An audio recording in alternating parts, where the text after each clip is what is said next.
The Jewish State by Theodor Herzl. The Jewish State is published by the American Zionist Emergency Council for its constituent organizations on the occasion of the 50th anniversary of the publication of Der Judenstaat in Vienna, February 14, 1896. The translation of the Jewish State, based on a revised translation published by the Scopus Publishing Company, was further revised by Jacob M. Alcow, editor of this book. The biography was condensed from Alex Behan's Theodor Herzl, published by the Jewish Publication Society of America. The bibliography and the chronology were prepared by the Zionist Archives and Library. To Mr. Louis Lipsky and to all of the above-mentioned contributors, the American Zionist Emergency Council is deeply indebted. Contents. Introduction. Louis Lipsky 9. Biography. Alex Behan 21. The Jewish State. Theodor Herzl 67. Preface 69. I. Introduction 73. 2. The Jewish Question 85. 3. The Jewish Company 98. 4. Local Groups 123. V. Society of Jews and Jewish State 136. 6. Conclusion 153. Bibliography 158. Chronology 159. Introduction. By Louis Lipsky. Introduction.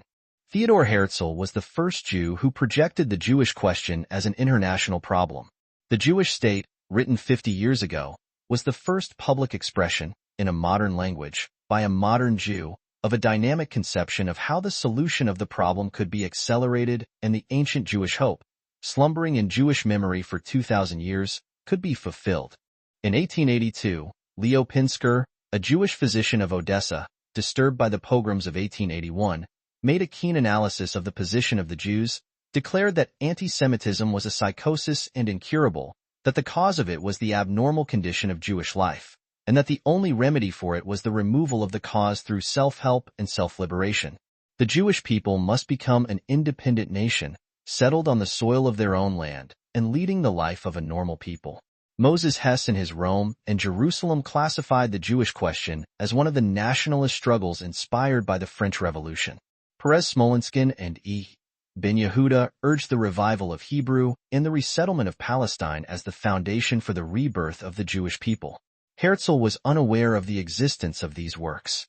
His eyes were not directed to the problem in the same manner.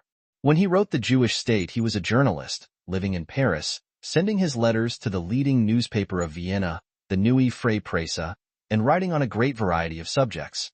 He was led to see Jewish life as a phenomenon in a changing world. He had adapted himself to a worldly outlook on all life. Through his efforts, the Jewish problem was raised to the higher level of an international question, which, in his judgment, should be given consideration by enlightened statesmanship. He was inspired to give his pamphlet a title that arrested attention.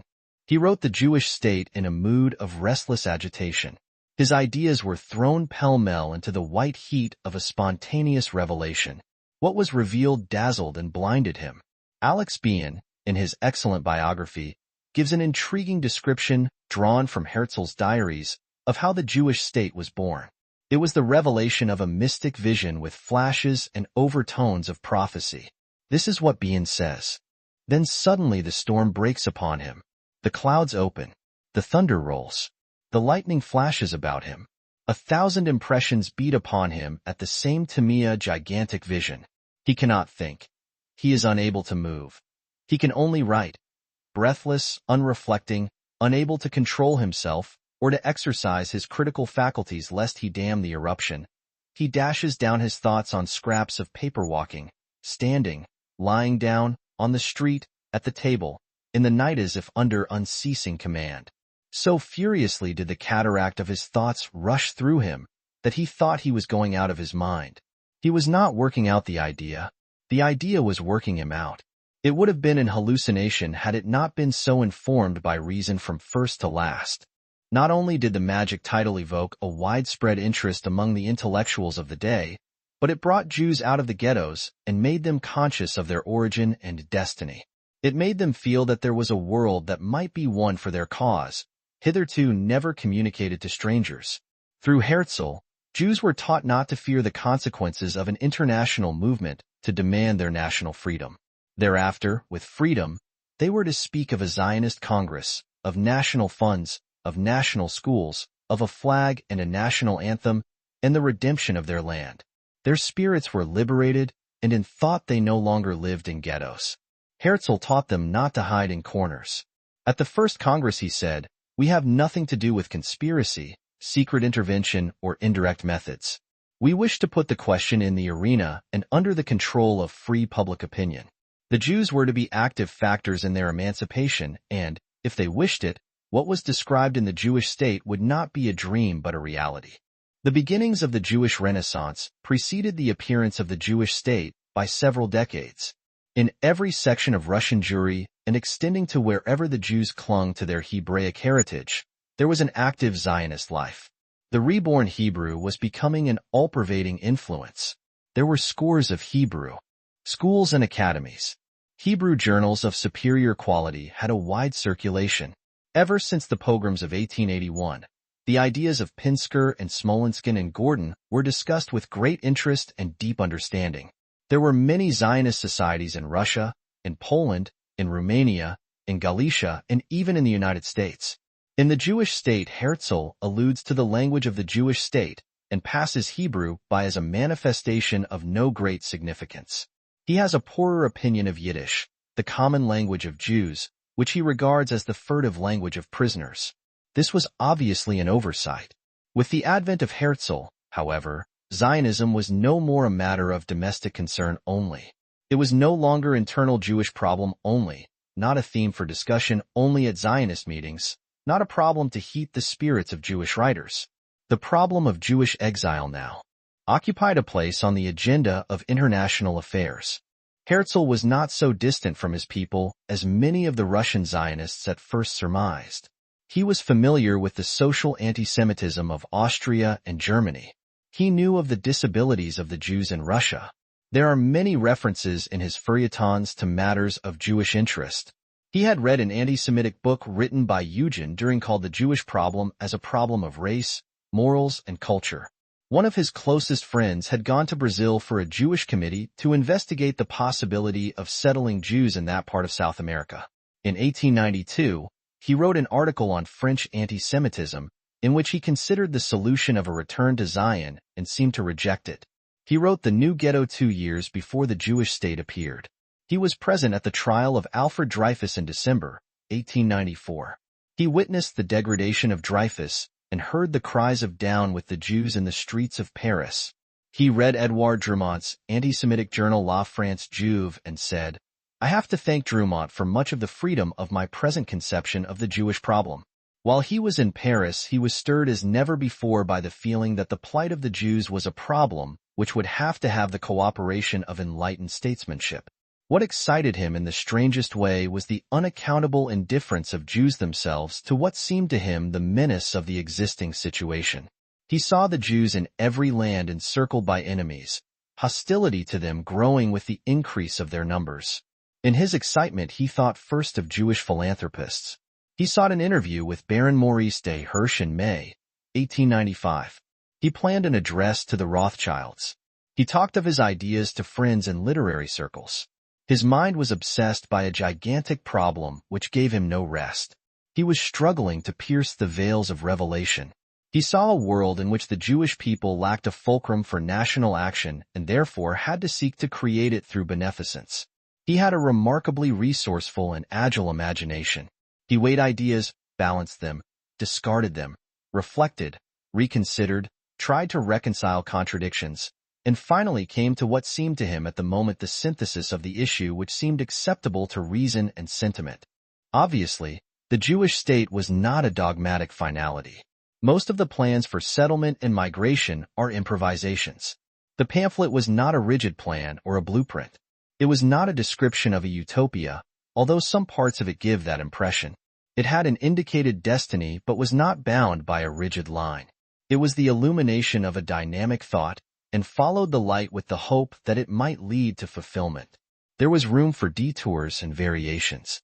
It was to be rewritten, as he knew, not by its author but by the Jewish people on their way to freedom.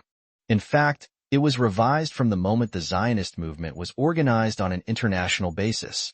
The Society of Jews became the Zionist organization with its statutes, its procedures, its public excitement and controversies. The Jewish Company became the bank, then more specifically, the Jewish Colonial Trust and later the Anglo-Palestine Bank. The description of the jester, which appears in the final chapter of the pamphlet, was never referred to again, but in effect it was incorporated in the idea of a state in the process of coming. Its legitimate successor is the Jewish agency referred to in the Mandate for Palestine. He was first led by the idea that the way to the charter was through the Sultan, and that the Sultan would be influenced by Kaiser Wilhelm. But both princes failing him, he turned to England and Joseph Chamberlain, and came to the Uganda proposal. This was Herzl's one political success, although the project was, in effect, rejected by the Zionist Congress. But this encounter with England was a precedent, which led to much speculation in Zionist circles, and gave a turn to Zionist thought away from Germany and Turkey. It served to inspire Dr. Chaim Weizmann to make his home in England with the express purpose of seeking English sympathy for the Zionist ideal. The successor of Joseph Chamberlain was Arthur James Balfour. When Herzl opened Chamberlain's door, Zionism had an easier access to the England of Balfour. When Herzl first appeared on the political scene, he thought of courtiers and statesmen, of princes and kings. He found that they could not be relied upon for truth or stability. They were encircled by favorites and mercenaries. Enormous responsibilities rested upon their shoulders, but they seemed to behave with regard to these responsibilities as if they were gamblers or amateurs. Herzl soon realized that these were frail reeds that would break under the slightest pressure. He came to put his trust in the Jewish people, the only real source of strength for the purpose of redemption. Confidence in themselves would give them power to breach their prison walls. His aristocratic republic had to become a movement of democracy. Only in the Jewish state will you find reference to a movement based upon Jews who endorse a fixed program and then become members under the discipline of leadership. When Herzl faced the First Congress, he saw that this conception of Zionism was foreign to the nature and character of the Jewish people. The shekel was the registry of a name. It led the way to the elevation of the individual in Zionist affairs, first as a member of a democratic army willing the fulfillment, and then settling in Palestine to become the hands that built the homeland. Arrayed in the armor of democracy, the Zionist movement made the self-emancipation ideal of Pinsker live in the soul of Herzl. At a number of congresses, in his articles in Die Welt, Herzl showed how that idea had become an integral part of his life, although his first thoughts ran in quite another direction. But his analysis of anti-Semitism and how to approach the problem remains true today after Hitler, as it was true then after Dreyfus. This was the authentic revelation that in his last days was fixed in his mind. The homelessness of the Jewish people must come to an end. That tragedy is a world problem. It is to be solved by world statesmanship in cooperation with the reawakened Jewish people. It is to be solved by the establishment of a free Jewish state in their historic homeland. Herzl manifested his utter identification with the destiny of his own people at the Uganda Congress when he faced the rebellious Russian Zionists, spoke words of consolation to them, and gave them assurances of his fealty to Zion. He died a few months later. The Jewish state was not regarded by Herzl as a piece of literature. It was a political document. It was to serve as the introduction to political action. It was to lead to the conversion of leaders in political life.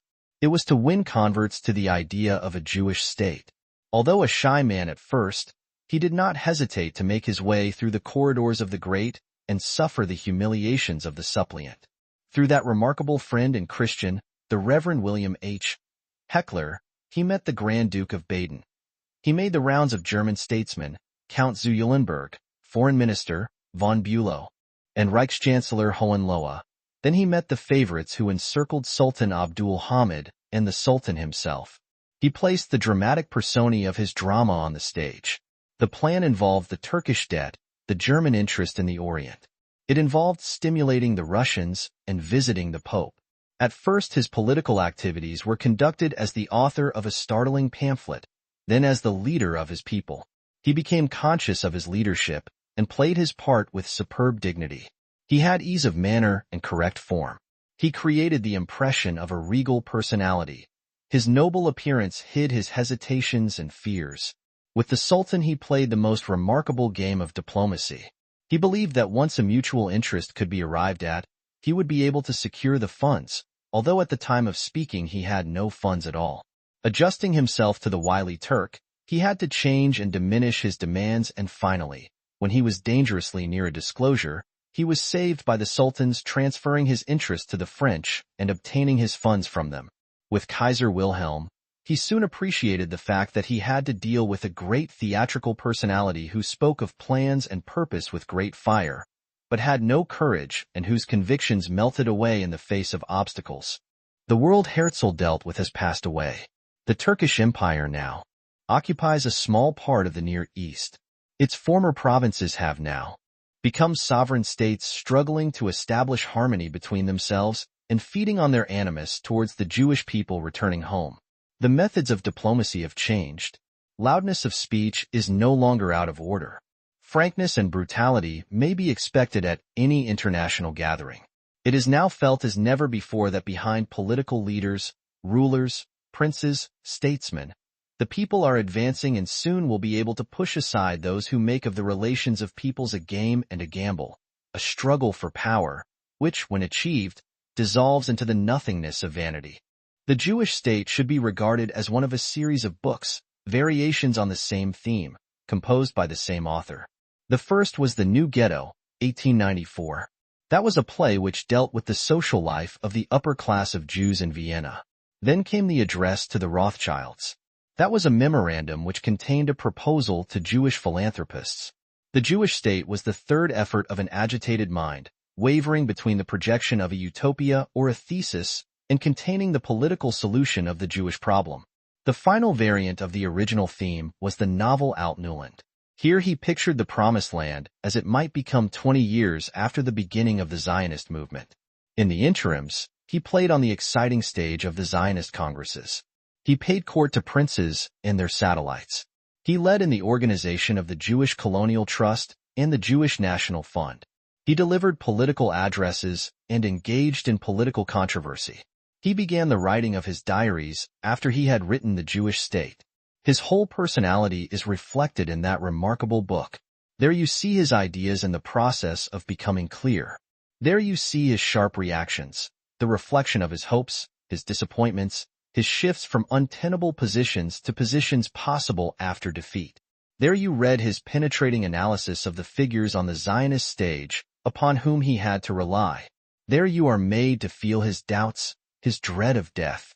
In the midst of life, he felt himself encircled by the shadow of death.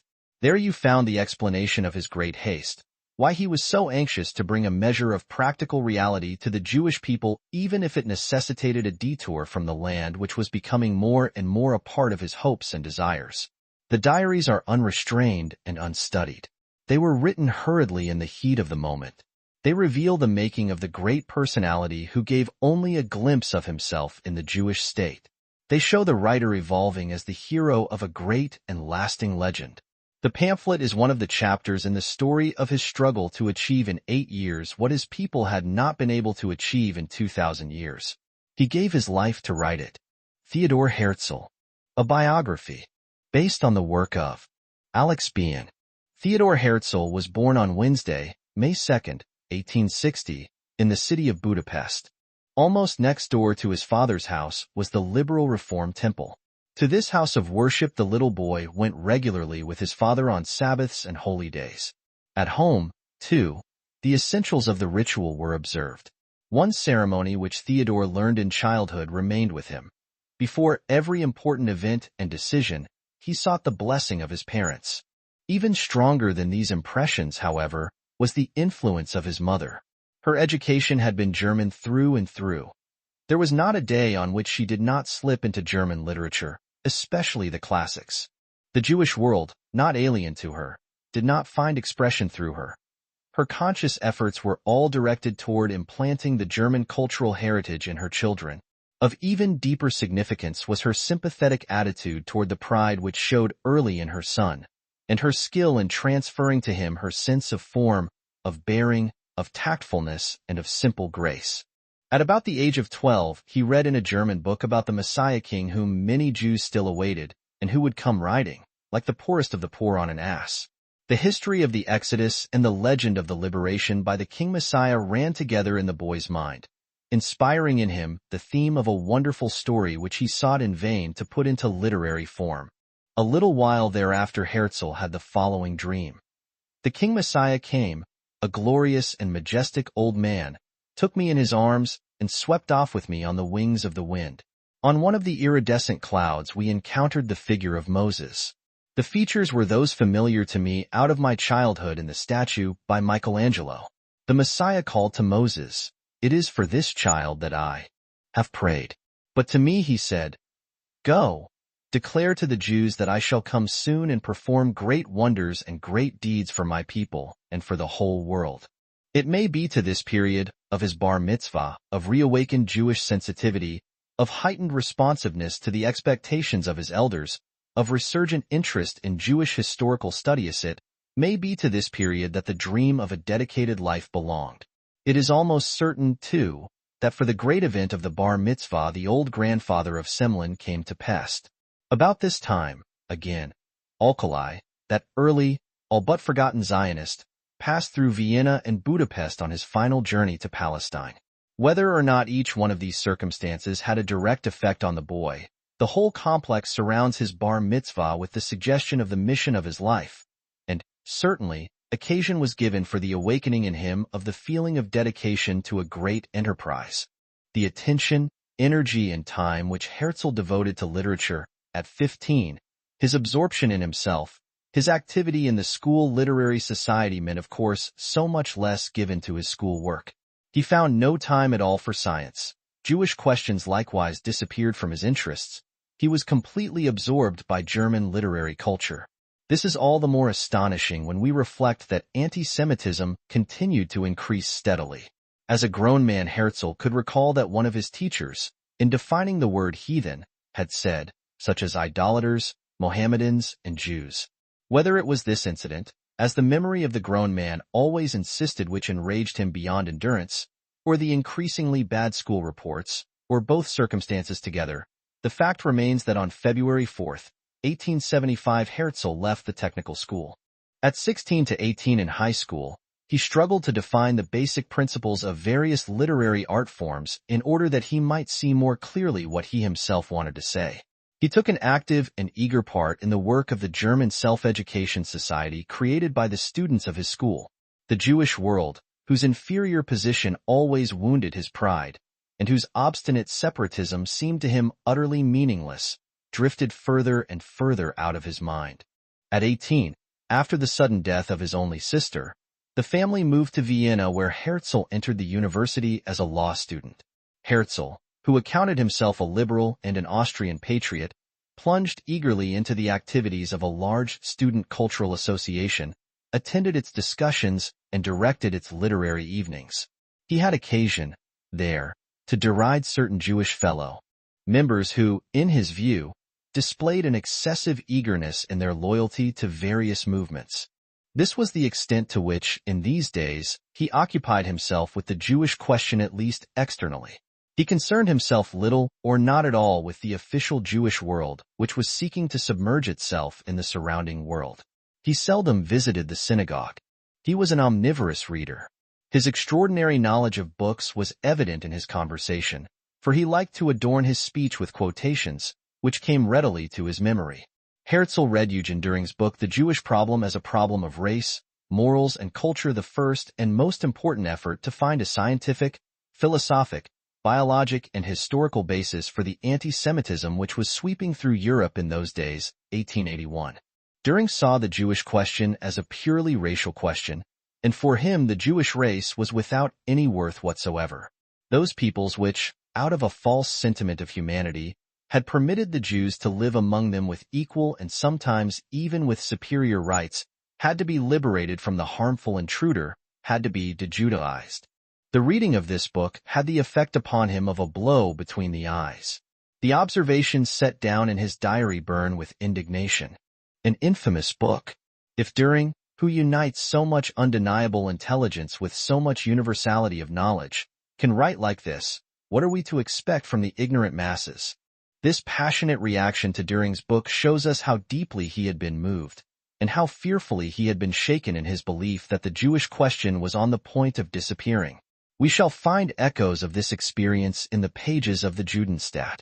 For the time being, however, he shrank from the logical consequences of his reactions.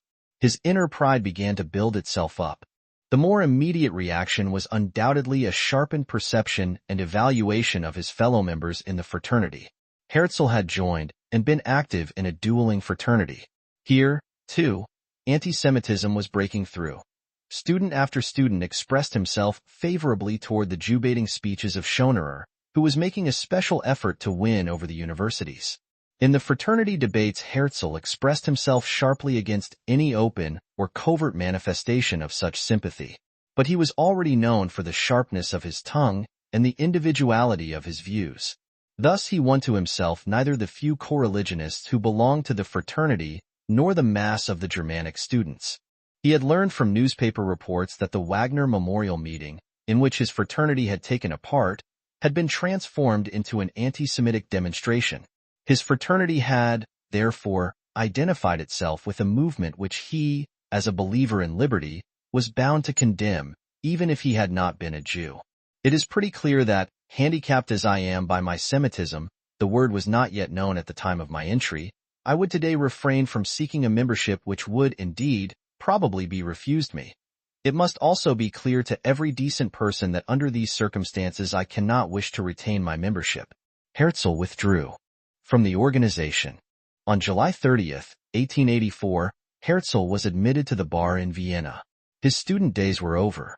A new era opened for him, with its challenge to prove whether or not there was something in him to establish and proclaim to the world. In August, he entered on his law practice in the service of the state and was soon transferred to the court of Salzburg. Though he may at that time have been so far from Judaism that only pride and a decent respect for the feelings of his parents stood between him and baptism, he could not help perceiving that as a Jew he would find the higher levels of the civil service hierarchy closed to him. On August 5, 1885, he withdrew from the service, determined to seek fame and fortune as a writer. Brimming with hope, he set out on a journey which was to be the introduction to his literary life. He visited Belgium and Holland and in Berlin made valuable connections and became a regular contributor to several important newspapers. Thus the range of his connections and relationships widened from year to year, and when he traveled again it was an ever-widening audience that waited for his impressions and observations.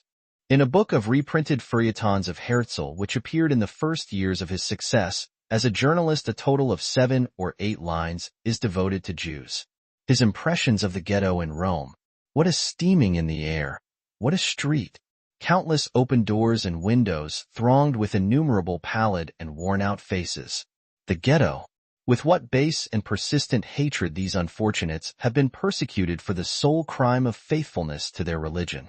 We've traveled a long way since those times.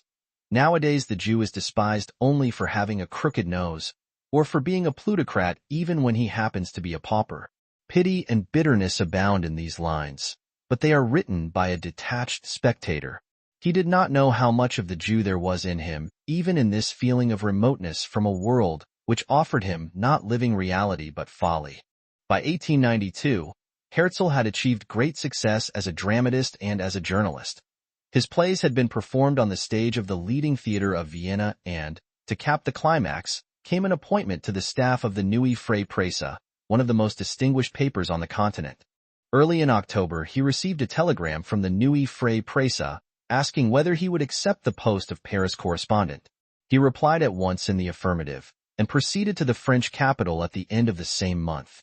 He wrote to his parents, "The position of Paris correspondent is the springboard to great things, and I shall achieve them, to your great joy, my dear beloved parents."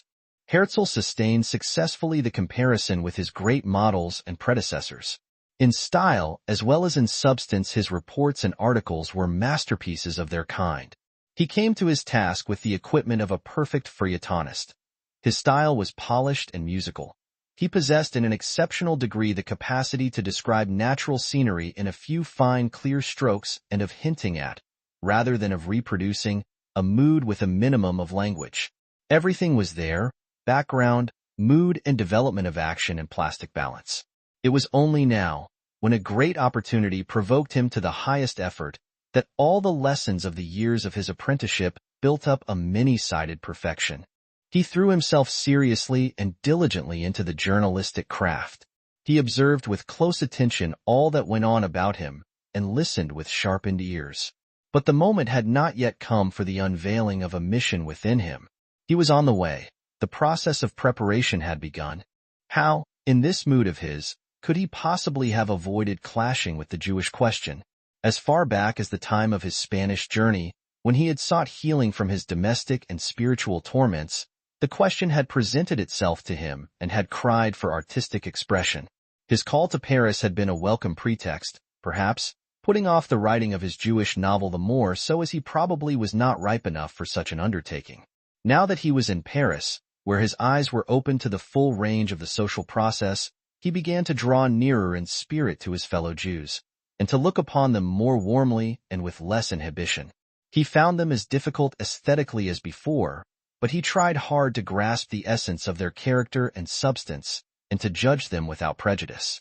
When Herzl arrived in Paris, anti-Semitism had not, in spite of Drumont's exertions and in spite of his paper, La Libre Parole, founded in 1892, achieved the dimensions of a genuine movement, nor was it destined to become one in the German sense. But it served as the focus for all kinds of discontents and resentments. It attracted certain serious critical spirits, too. Its influence grew from day to day, and the position of the Jews became increasingly uncomfortable. Herzl's contact with anti-Semitism dated back to his student days, when it had first taken on the form of a social-political movement. He had been aware of it as a writer, though the contact had never ripened into a serious inner struggle or compelled him to give utterance to it. Now he read Drumont, as he had read Düring. The impression was again a profound one. What moved him most in the work was the totality of a world picture based on a considered hostility to the Jews. A ritual murder trial was in progress in the town of Xanten, in the Rhineland. On August 31, 1892, Herzl, dealing with this subject as with all other subjects of public interest, summed up the general situation in a long report entitled French Anti-Semitism. By now Herzl was no longer content with a simple acceptance of the facts. He was looking for the deeper significance of the universal enmity directed against the Jews. For the world it is a lightning conductor. But so far, it was only a flash of insight which ended in nothing more than a literary paradox. However, from now on it gave him no peace. At the turn of the year 18929-3 there came a sharp clarification in his ideas. He had followed closely the evasive debates in the Austrian Reichstag debates, which forever dodged the reality by turning the question into one of religion. It is no longer, and it has not been for a long time, a theological matter. It has nothing whatsoever to do with religion and conscience, declared Herzl. What is more, everyone knows it. The Jewish question is neither nationalistic nor religious. It is a social question. Then came the summer, 1894, and at its close Herzl took a much-needed vacation. He spent the month of September in Baden, near Vienna, in the company of his fellow feuilletonist on the Neue Freie Presse, Ludwig Speidel. Herzl has left a record of their conversation. What he gave Speidel was more or less what he had felt many years before, after his reading of Düring. He admitted the substance of the anti-Semitic accusation which linked the Jew with money. He defended the Jew as the victim of a long historic process for which the Jew was not responsible. It is not our fault, not the fault of the Jews, that we find ourselves forced into the role of alien bodies in the midst of various nations. The ghetto, which was not of our making, bred in us certain antisocial qualities. Our original character cannot have been other than magnificent and proud. We were men who knew how to face war and how to defend the state. Had we not started out with such gifts, how could we have survived 2,000 years of unrelenting persecution? At that time Herzl came across the Zionist solution and definitely rejected it. Discussing the novel Femme de Claude, by Dumas the Younger, he says of one of its characters, "The good Jew Daniel wants to rediscover the homeland of his race and gather his scattered brothers into it. But a man like Daniel would surely know that the historic homeland of the Jews no longer has any value for them. It is childish to go in search of the geographic location of this homeland. And if the Jews really returned home one day, they would discover on the next day that they do not belong together. For centuries they have been rooted in diverse nationalisms. They differ from each other, group by group. The only thing they have in common is the pressure which holds them together. All humiliated peoples have Jewish characteristics, and as soon as the pressure is removed, they react like liberated men. The inner apotheosis was drawing nearer and nearer for Herzl. In October 1894, Herzl was in the studio of the sculptor, Samuel Friedrich Beer, who was making a bust of him. The conversation turned to the Jewish question and to the growth of the anti-Semitic movement in Vienna, the hometown of both Herzl and Beer. It was useless for the Jew to turn artist and to dissociate himself from money, said Herzl. The blot sticks. We can't break away from the ghetto. A great excitement seized Herzl, and he left the atelier. And on the way home the inspiration came on him like a hammer blow. What was it? The complete outline of a play, like a block of basalt. With this play Herzl completed his inner return to his people. Until then, with all his emotional involvement in the question, he had stood outside it as the observer, the student, the clarifier, or even the defender. He had provided the world historic background for the problem, he had diagnosed it, and given the prognosis for the future. Now he was immersed in it, and identified with it. He had become its spokesman and attorney, as he was spokesman and attorney for other victims of injustice. It was no accident that the hero of the play was a lawyer by vocation and avocation. For the hero was Herzl himself, and the transformation which unfolded in Dr. Jacob Samuel was the transformation which was unfolding in Theodor Herzl. He belongs utterly to the Jews. It is for them that he fights, and dying, he still sees himself as the fighter for their future. What future Jacob Samuel foresaw for the Jews in his dying moments remained unclear. It would appear that Herzl himself still believed that a deepening of mutual understanding between Jews and non-Jews might bring the solution. But Herzl had traveled so much further by this time that he could not have in mind the reconciliation which would come by the capitulation of baptism. Indeed, the play emphasizes as a first prerequisite in human relations the element of self-respect. If you become untrue to yourself, says the clever mother to the son, in the play, you mustn't complain if others become untrue to you. It was like a fresh wind blowing suddenly through the choking atmosphere of a lightless room. It was a new attitude, decent pride. It called for a frightful effort to descend from the intoxicating heights of creativity to the ordinary round of work. For weeks now his regular employment had filled Herzl with revulsion. The first reports of the Dreyfus trial, which appeared while he was working on his new ghetto, therefore made no particular impression on him. It looked like a sordid espionage affair in which a foreign power before long it was revealed that the foreign power was Germany, acting through Major von Schwarzkoppen had been buying up through its agent secret documents of the French General Staff. An officer by the name of Alfred Dreyfus was named as the culprit, and no one had reason to doubt that he was guilty, even though Drumont's libre parole was exploiting the fact that the man was a Jew. But, after the degradation of Dreyfus, Herzl became more and more convinced of his innocence.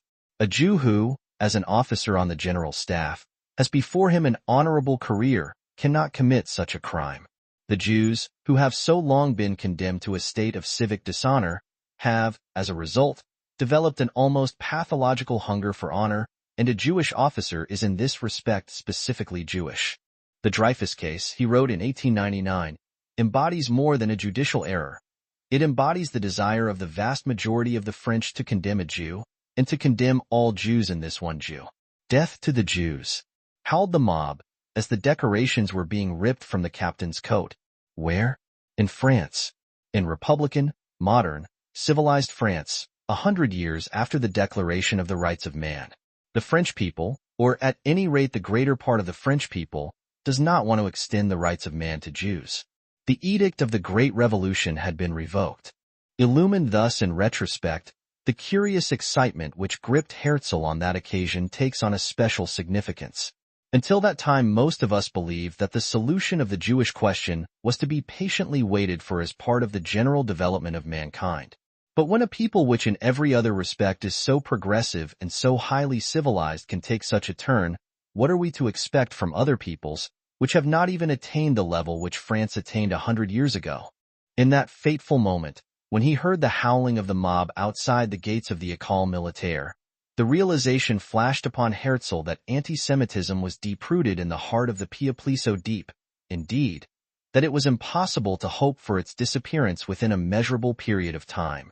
Precisely because he was so sensitive to his honor as a Jew, precisely because he had proclaimed, in the new ghetto, the ideal of human reconciliation, and had taken the ultimate decision to stand by his Jewishness, the ghastly spectacle of that winter morning must have shaken him to the depths of his being. It was as if the ground had been cut away from under his feet. In this sense, Herzl could say later that the Dreyfus affair had made him a Zionist. He saw all about him the ever fiercer light of a blazing anti-Semitism. In the French Chamber of Deputies, the deputy Denis made an interpellation on the influence of the Jews in the political administration of the country. In Vienna, a Jewish member of the Reichstag rose to speak and was howled down. On April 2, 1895, were held the municipal elections of Vienna, and there was an enormous increase in the number of anti-Semitic aldermen. Changing plans passed tumultuously through his mind. He wanted to write a book on the condition of the Jews, consisting of reports on all the important Jewish colonization enterprises in Russia, Galicia, Hungary, Bohemia, the Orient, and those more recently founded in Palestine, about which he had heard from a relative. Alphonse Daudet, the famous French author with whom he had discussed the whole matter, felt that Herzl ought to write a novel. It would carry further than a play. Look at Uncle Tom's Cabin. He returned to his former plan of a Jewish novel, which he had abandoned when he was called to his assignment on the Nuit Frey Presse in Paris. His friend Kana, the suicide, was no longer to be the central figure. He was instead to be the weaker one, the beloved friend of the hero, and would take his own life after a series of misfortunes, while the promised land was being discovered or rather founded. When the hero aboard the ship which was taking him to the promised land would receive the moving farewell letter of his friend, his first reaction after his horror would be one of rage. Idiot! Fool! Miserable, hopeless weakling! A life lost which belonged to us. We can see the Zionist idea arising. Its outlines are still indefinite, but the decisive idea is clearly visible. Only by migration can this upright human type be given its chance to emerge. In the new ghetto, Jacob Samuel is a hero because he knows how to choose an honorable death. Now the death of a useful man is criminally wasteful, for there are great tasks to be undertaken. In essence, it is the act and not the word that confronts us. What last impulse it was that actually carried Herzl from the word to the act, it will be difficult to tell himself, could not have given the answer. Little things may play a dramatic role, not less effectively than great ones when a man is so charged with purpose as Herzl then was. In the early days of May, Herzl addressed to Baron de Hirsch, the sponsor of Jewish colonization in Argentina, the letter which opens his Jewish political career. His request for an interview was granted. Herzl prepared an outline of his position in notes, lest he omit something important during their conversation. In these notes he writes, "If the Jews are to be transformed into men of character in a reasonable period of time, say 10 or 20 years, or even 40, the interval needed by most, it cannot be done without migration. Who is going to decide whether conditions are bad enough today to warrant our migration, and whether the situation is hopeless? And the Congress which you, i.e. Hirsch, have convened for the 1st of August in a hotel in Switzerland? You will preside over this Congress of notables. Your call will be heard and answered in every part of the world. And what will be the message given to the men assembled? You are pariahs. You must forever tremble at the thought that you are about to be deprived of your rights and stripped of your possessions. You will be insulted when you walk in the street. If you are poor, you suffer doubly. If you are rich, you must conceal the fact. You are not admitted to any honorable calling, and if you deal in money, you are made the special focus of contempt. The situation will not change for the better, but rather for the worse. There is only way out. Into the promised land." Herzl does not seem to have thought this question of decisive significance. It was a scientific matter. It was the organization of the migration which held his attention, the political preparations among the powers, the preliminary changes to be brought about among the masses by training, by tremendous propaganda, the popularization of the idea through newspapers, books, pamphlets, lectures, pictures, songs. On the day of his conversation with Baron de Hirsch, Herzl wrote him a long letter in which he sought to supplement the information and impressions which had been the result of the meeting. "Please believe me, The political life of an entire people, particularly when that people is scattered throughout the entire world, can be set in motion only with imponderables floating high in the air. Do you know what the German Reich sprang from? From dreams, songs, fantasies, and gold-black bands worn by students. And that in a brief period of time. What? You do not understand imponderables? And what is religion? Bethink yourself what the Jews have endured for 2,000 years for the sake of this fantasy. The exodus to the Promised Land presents itself as a tremendous enterprise in transportation, unparalleled in the modern world. What transportation? It is a complex of all human enterprises which we shall fit into each other like cogwheels. And in the very first stages of the enterprise we shall find employment for the ambitious younger masses of our people. All the engineers, architects, technologists, chemists, doctors, and lawyers, those who have emerged in the last 30 years from the ghetto and who have been moved by the faith that they can win their bread and a little honor outside the framework of our Jewish business futilities. Today they must be filled with despair. They constitute the foundation of a frightful, overeducated proletariat. But it is to these that all my love belongs, and I am just as set on increasing their number as you are set on diminishing it. It is in them that I perceive the latent power of the Jewish people. In brief, my kind. In this letter of June 3, 1895, Herzl for the first time imparted his new Jewish policy to a stranger. The writing down of his views, as well as his conversation on the subject, had had a stronger effect on himself than on Hirsch. He had obtained a clear vision of the new and revolutionary character of his proposals. On the same day, or shortly thereafter, he began a diary under the title of The Jewish Question. For some time now, I have been engaged upon a work of indescribable greatness. I do not know yet whether I shall carry it through. It has assumed the aspect of some mighty dream. But days and weeks have passed since it has filled me utterly. It has overflown into my unconscious self. It accompanies me wherever I go. It broods above all my commonplace conversation. It peeps over my shoulder at the comical little journalistic work which I must carry out. It disturbs and intoxicates me. Then suddenly the storm breaks upon him. The clouds open, the thunder rolls, and the lightning flashes about him. 1,000 impressions beat upon him simultaneously, a gigantic vision.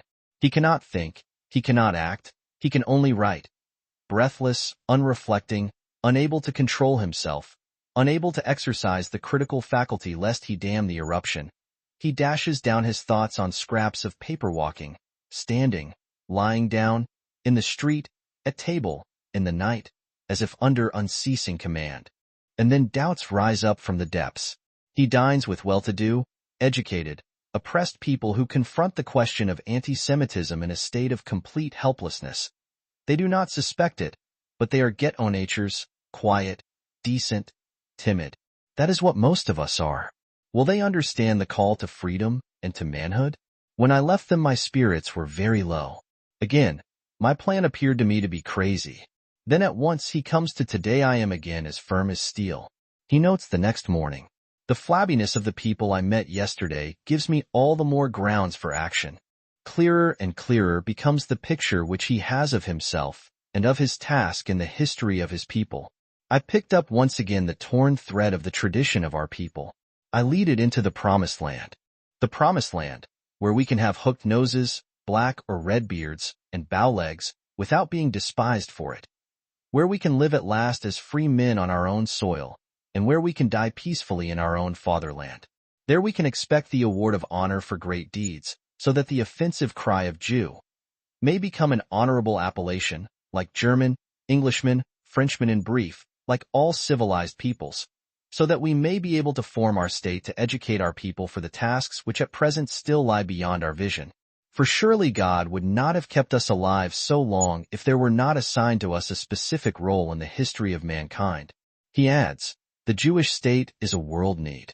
He draws the logical consequence for himself. I believe that for me life has ended and world history begun. He let the first storm pass over him, yielding to its imperious will, making no effort to stem its fury lest he interrupt the inspiration. When it had had its way with him, he took hold of himself again, and gathered up his energies for the effort to reconstruct everything logically and in ordered fashion. He was afraid that death might come upon him before he had succeeded in reducing to transferable form his historic vision.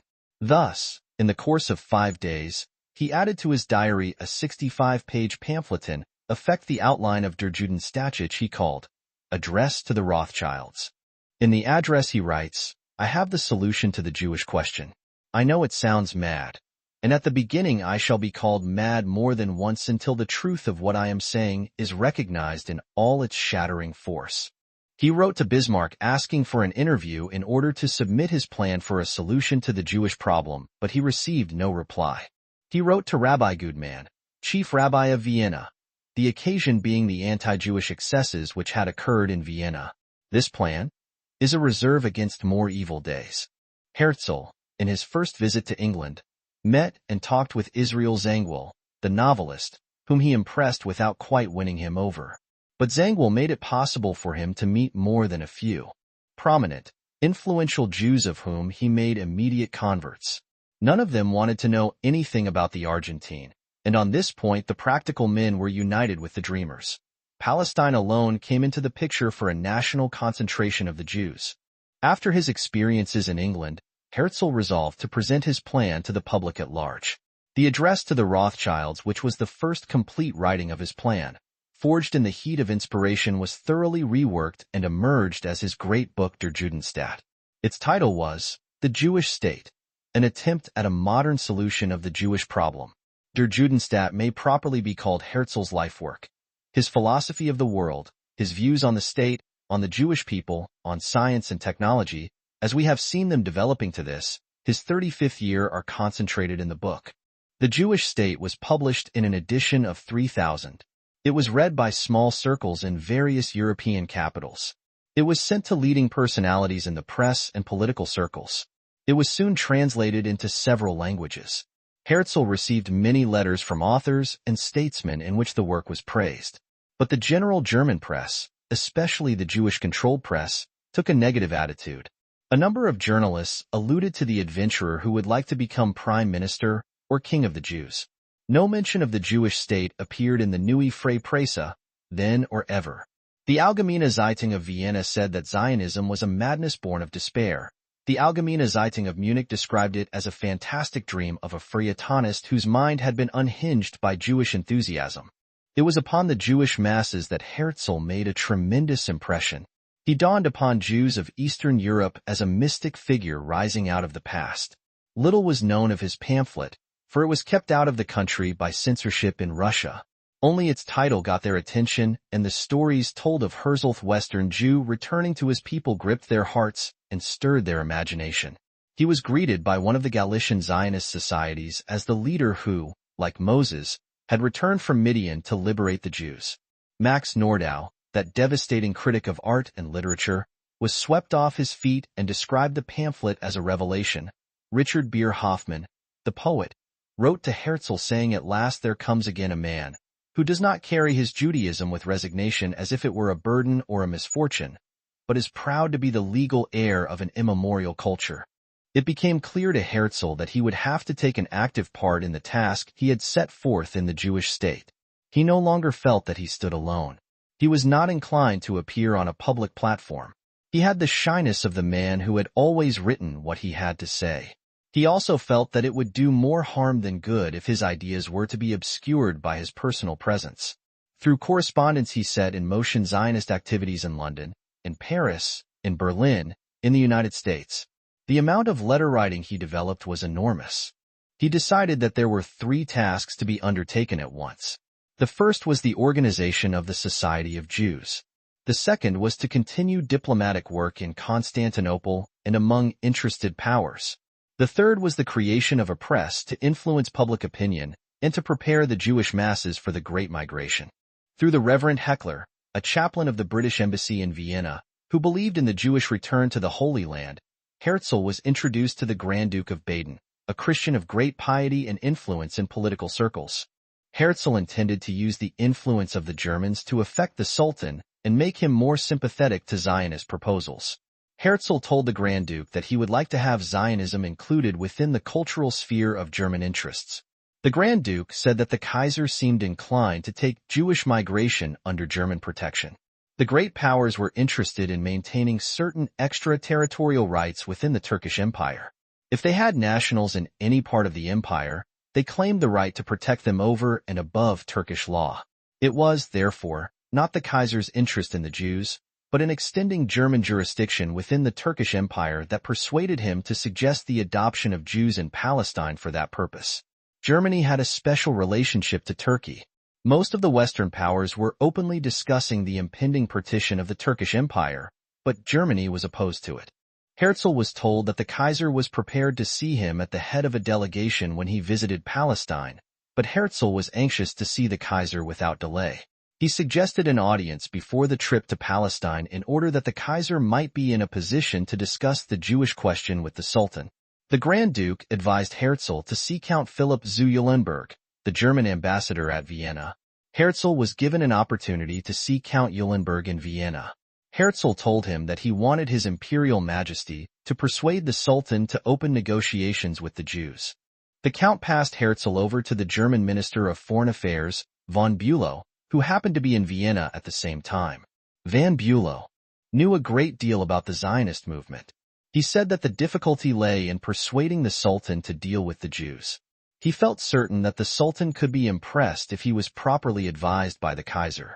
A week later, Herzl was informed of the Kaiser's inclination to take the Jews of Palestine under his protection, and repeated that he would like to see Herzl at the head of a delegation in Jerusalem later on.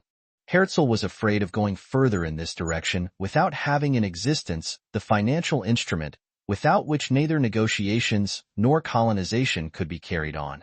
Herzl urged David Wolfsohn and Jacobus Kahn to proceed with the utmost speed to incorporate the Jewish Colonial Trust. He foresaw the possibility that a demand might be made at any time to show the color of his money.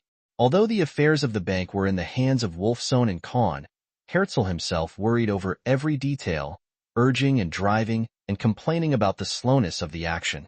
On March 28, 1899, the subscription lists were opened. Herzl's expectations were not fulfilled. Only about 200,000 shares had been sold, 3/4 of them in Russia. The bank could not be opened until it had at least 250,000 paid-up shares. After a great deal of effort, the minimum was finally obtained and the trust was officially opened in time for the opening of the Third Congress in August 1899. Herzl addressed a mass meeting in London in October 1899, under Dr. Gassner's chairmanship. In his address at this meeting, Herzl said that he believed the time was not far off when the Jewish people would be set in motion. He asked the audience to accept his word even if he could not speak more definitely. "When I return to you again," he said, "we shall, I hope, be still further on our path."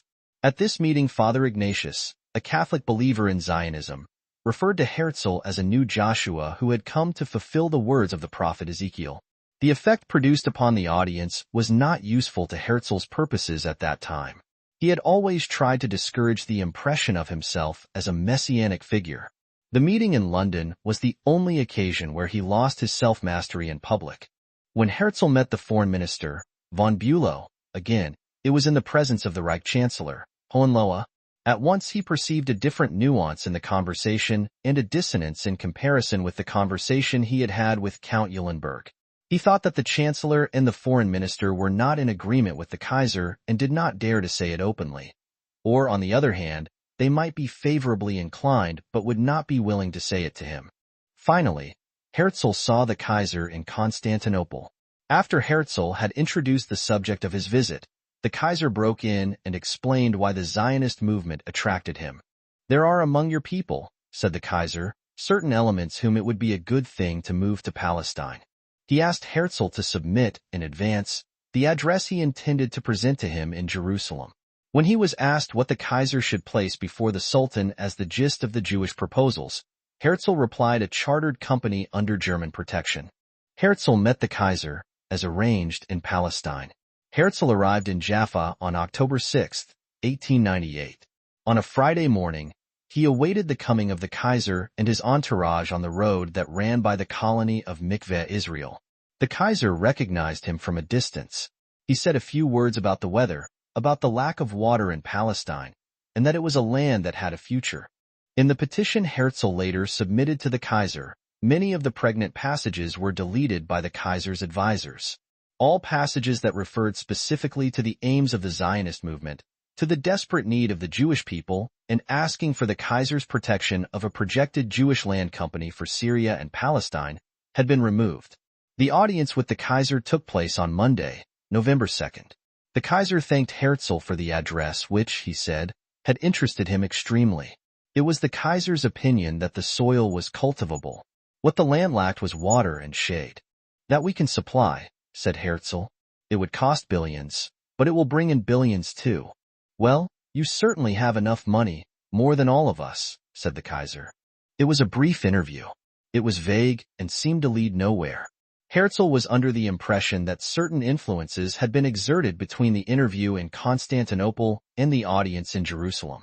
When the official German communiqué was issued, the encounter with Herzl was hid in a closing paragraph and deprived of all significance. This is how it read. Later the Kaiser received the French consul, also a Jewish deputation, which presented him with an album of pictures of the Jewish colonies in Palestine.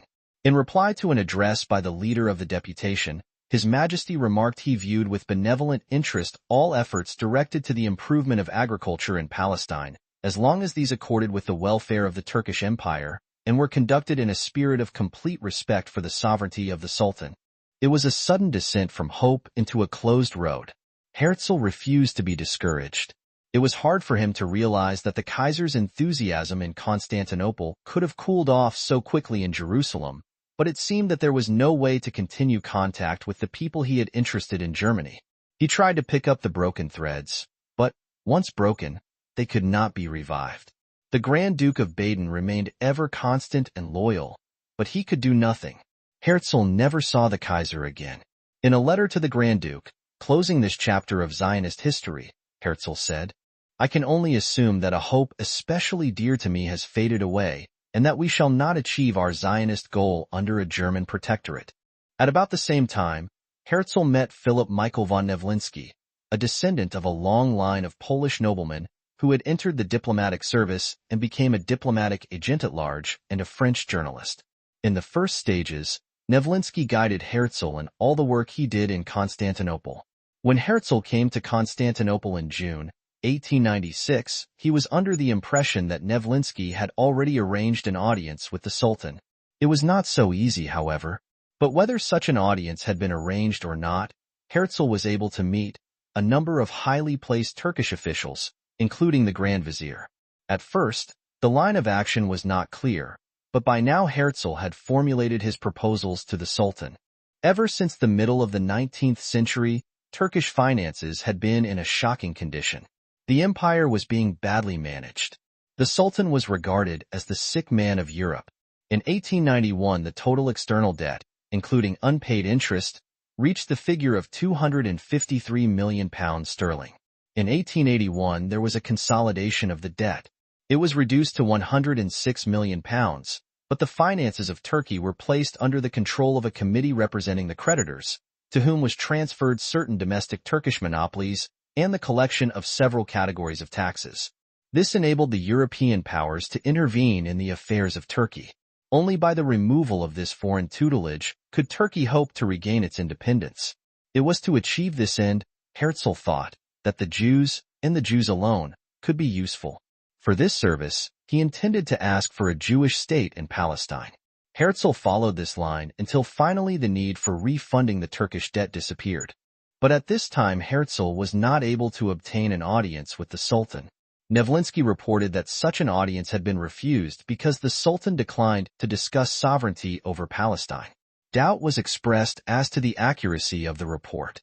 Whatever the fact may be, the first venture of Herzl in Constantinople was not successful. Herzl moved along the lines that led to Constantinople and Berlin, but he did not overlook the importance of maintaining contact with Jewish philanthropies. A letter sent to the Baron de Hirsch came a day after his death. Herzl went to London, where matters had been arranged for him, to meet the leaders of British Jewry.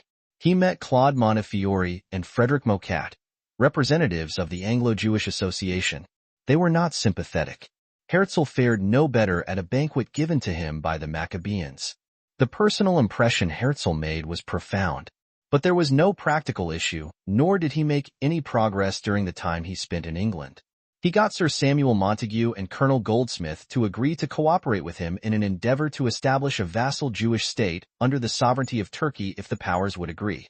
Provided, the Baron de Hirsch Fund placed £10 million at his disposal for the plan, and Baron Edmund de Rothschild became a member of the executive committee of the proposed Society of Jews.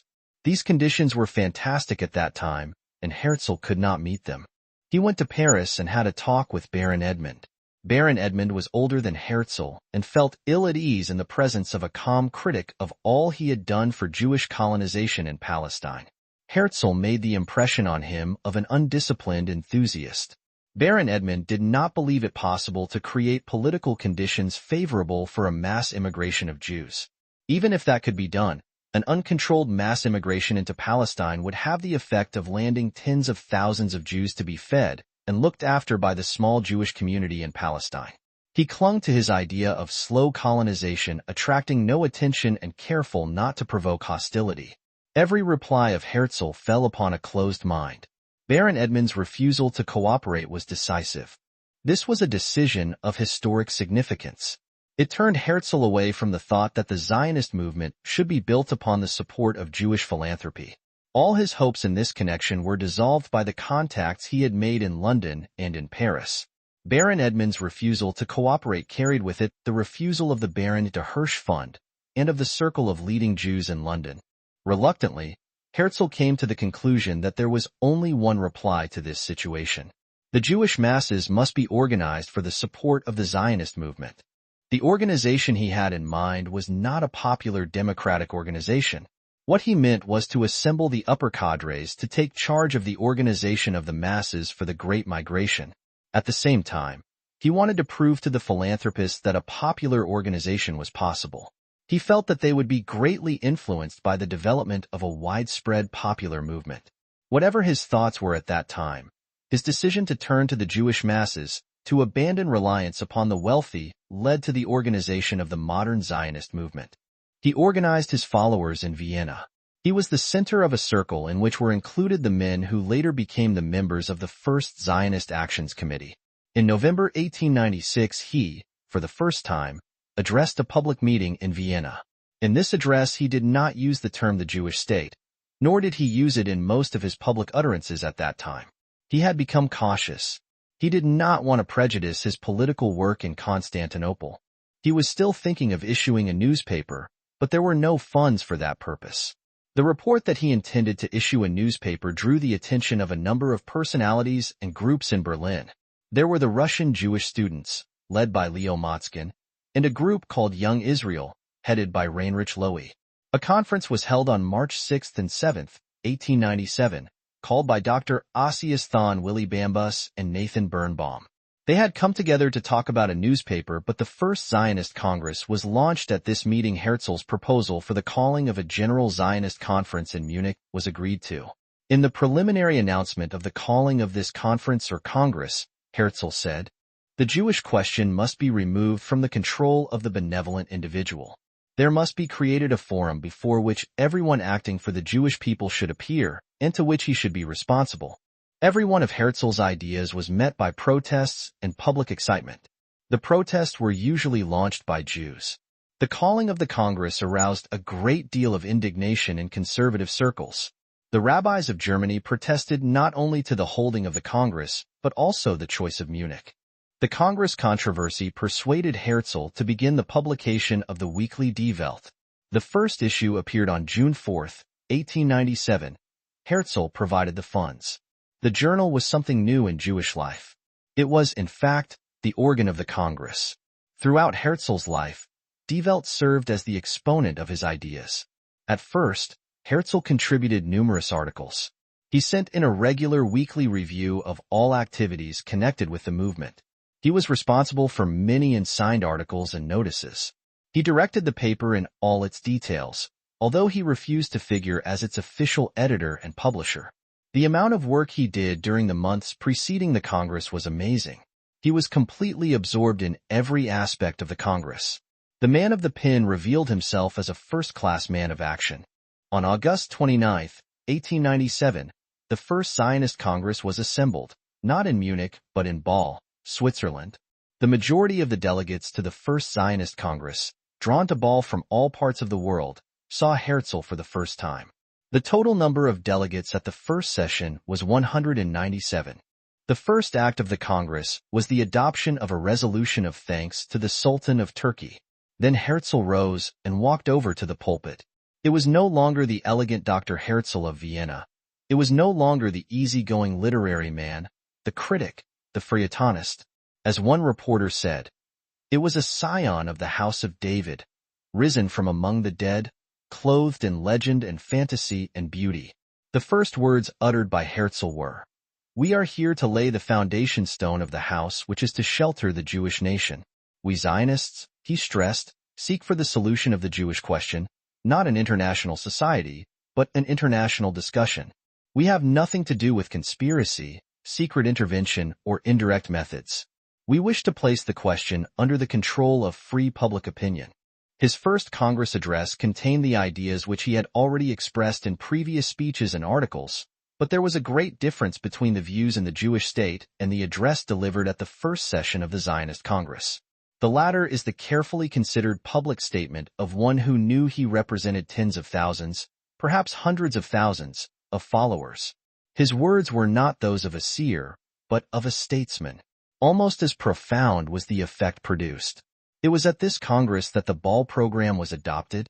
Zionism seeks to secure for the Jewish people a publicly recognized, legally secured home, or homeland, in Palestine. The second important task of the First Congress was the creation of an organization. The Congress was declared to be the chief organ of the Zionist movement.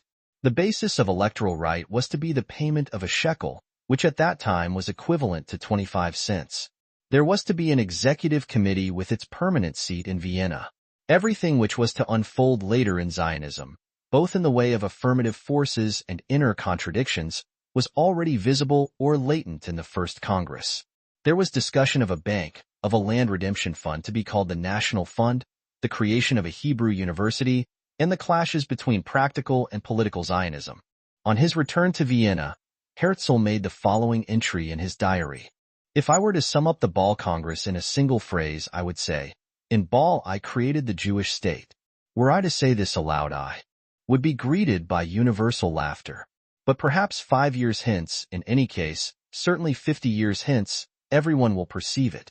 The state exists as essence in the will to testate of a people, yes, even in that will in a single powerful person. The territory is only the concrete basis, and the state itself, with a territory beneath it, is still in the nature of an abstract thing. In Bâle I created the abstraction which, as such, is invisible to the great majority." All that Herzl did in the political field, his conversations in Constantinople, his interview with the Grand Duke of Baden in advance of the holding of the First Congress, was undertaken as author of a political pamphlet. He was now aware of the fact that he was called upon to act as president of the World Zionist Organization. It was difficult to draw a line between the movement and its leader. Herzl insisted that his leadership in the movement was impersonal, and that now its direction was vested in its instruments, the Congress and the Actions Committee. But he had all the authority of an accepted leader.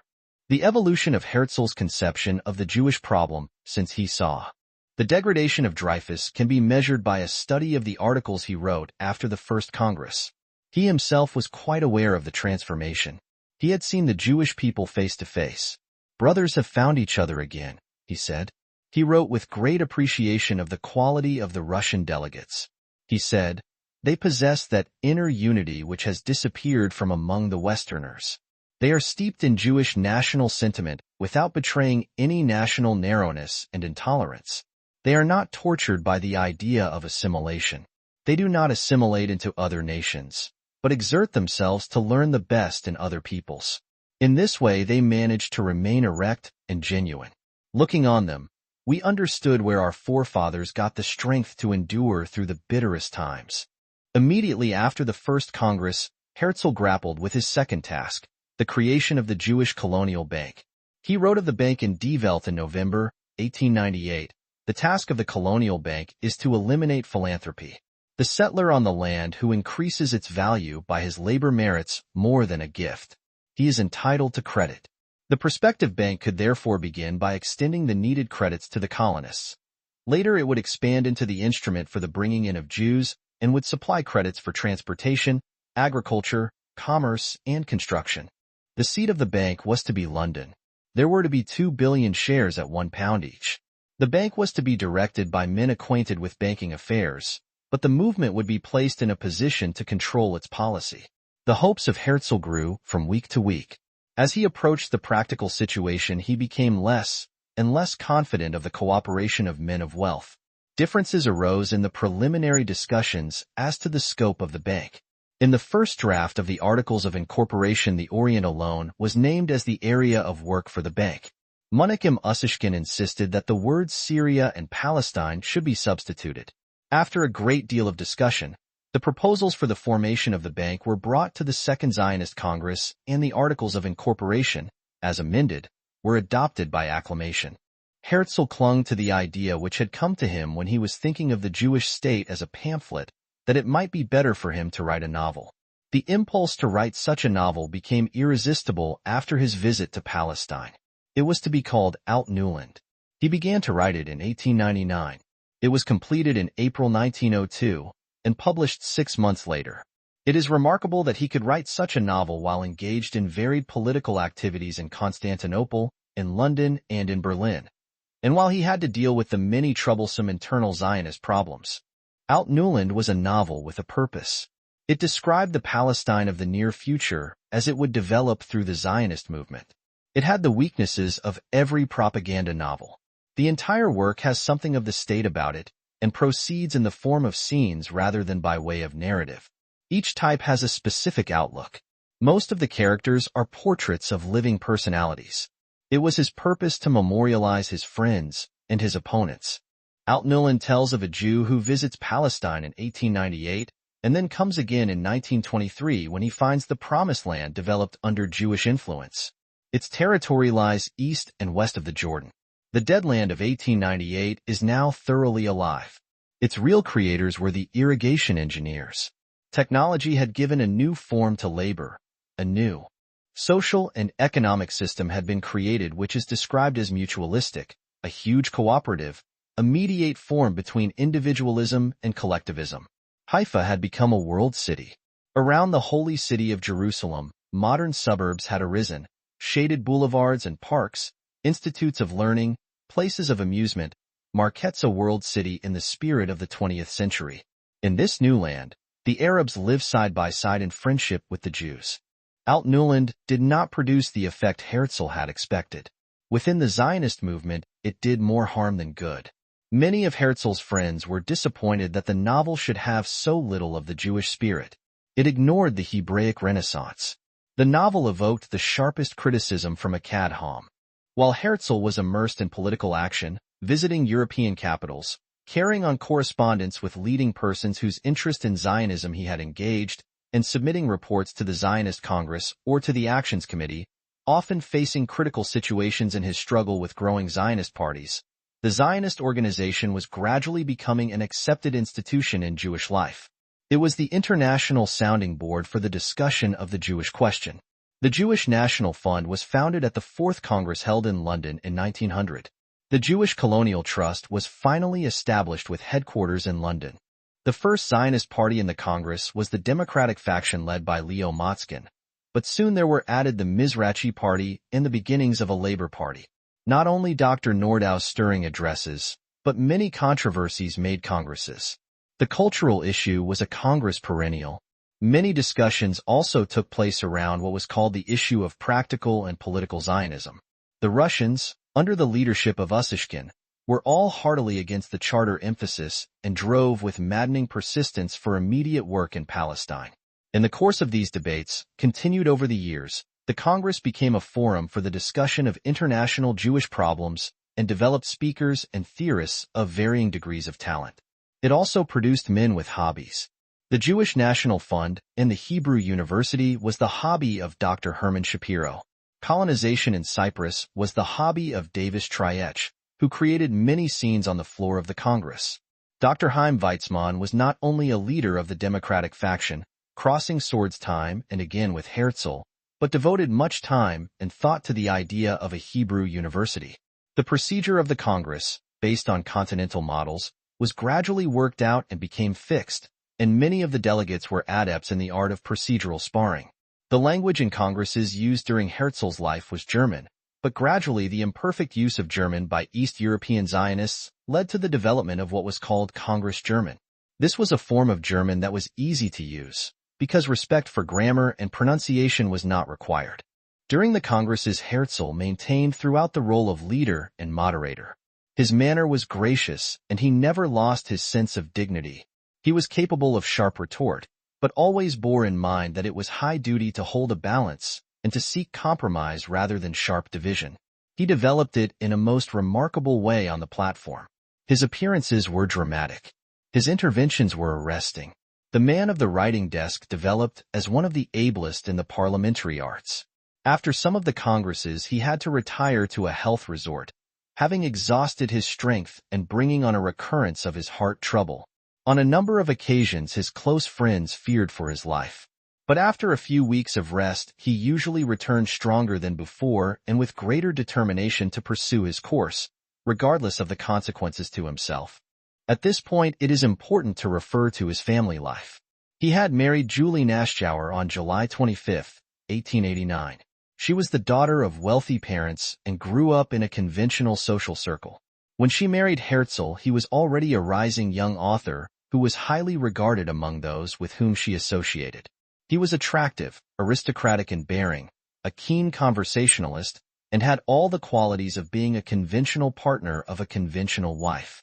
But Herzl threw himself into Zionist affairs with such tremendous dynamic activity and was so completely absorbed in the idea which his thinking had given birth to, that except for occasional interim periods, his family played a secondary part in his life ever after he had taken up the Jewish problems his special task in life.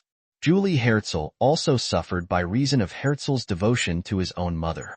Herzl never rid himself of his filial dependence, which made it very hard for his wife to understand. They had 3 children. In 1890 a daughter was born and named Paula or Pauline.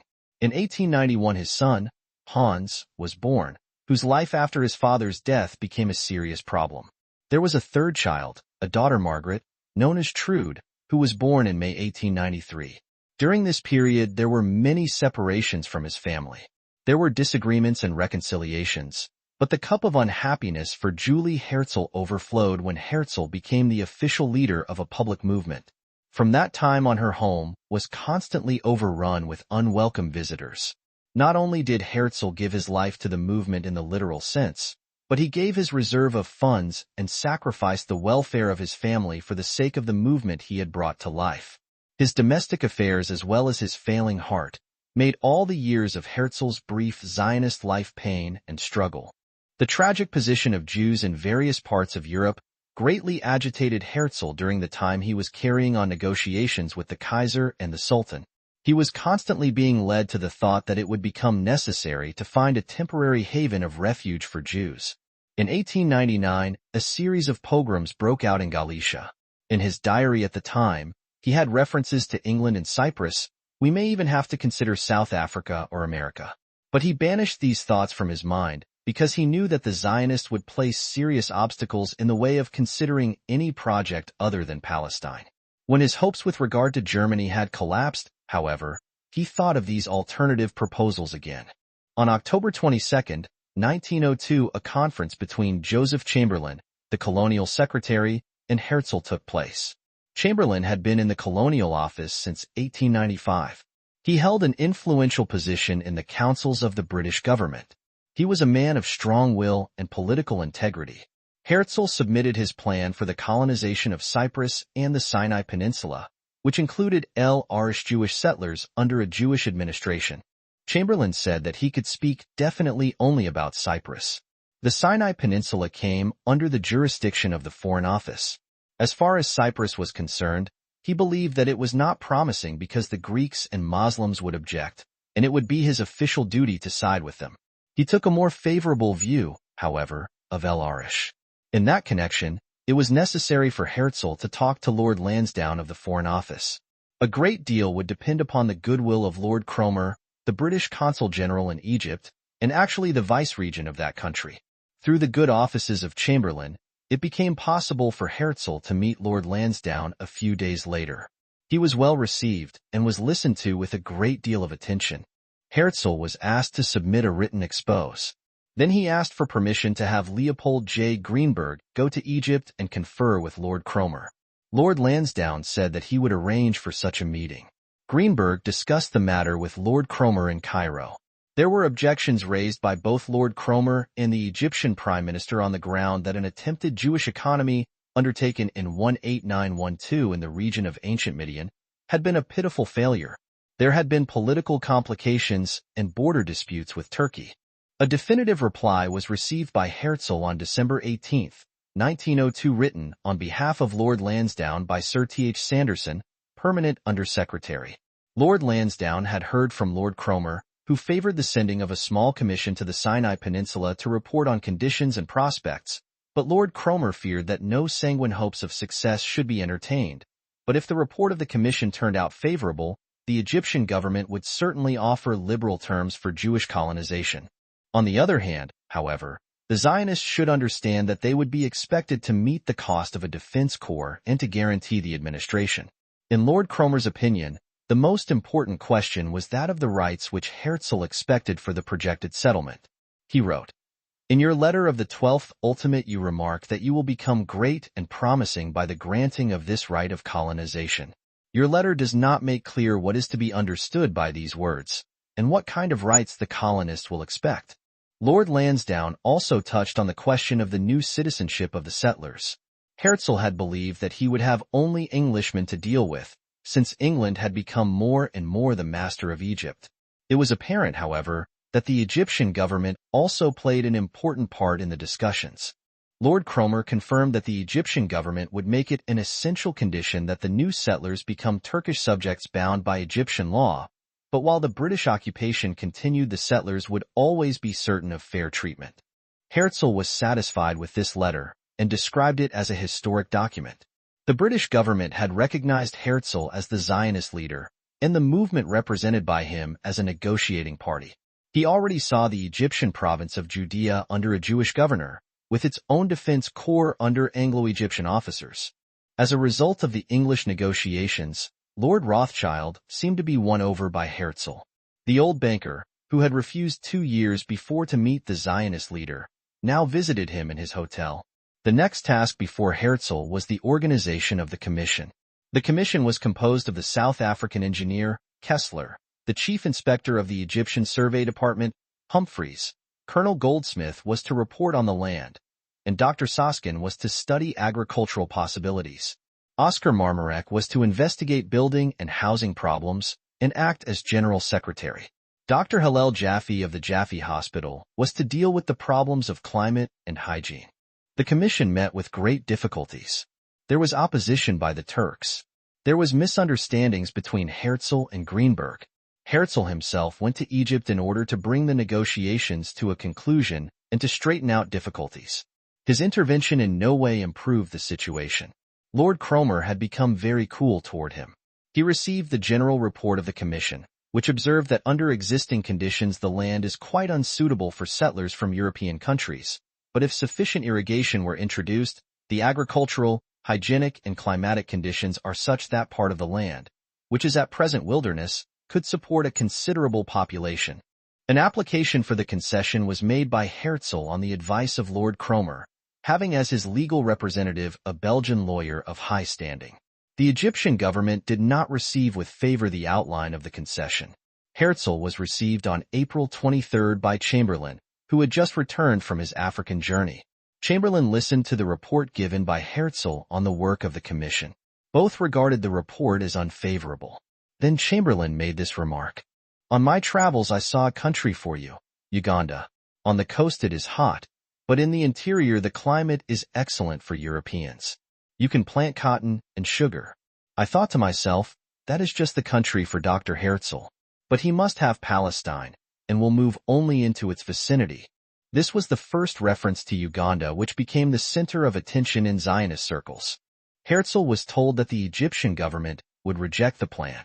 It was found that the area would require 5 times as much water as had been first estimated. The Egyptian government could not permit the diversion of such a quantity of water from the Nile. An attempt to have Chamberlain intervene with Egypt was not successful. That being the case, said Chamberlain, what about Uganda? Self-administration would be accorded. The governor could definitely be a Jew.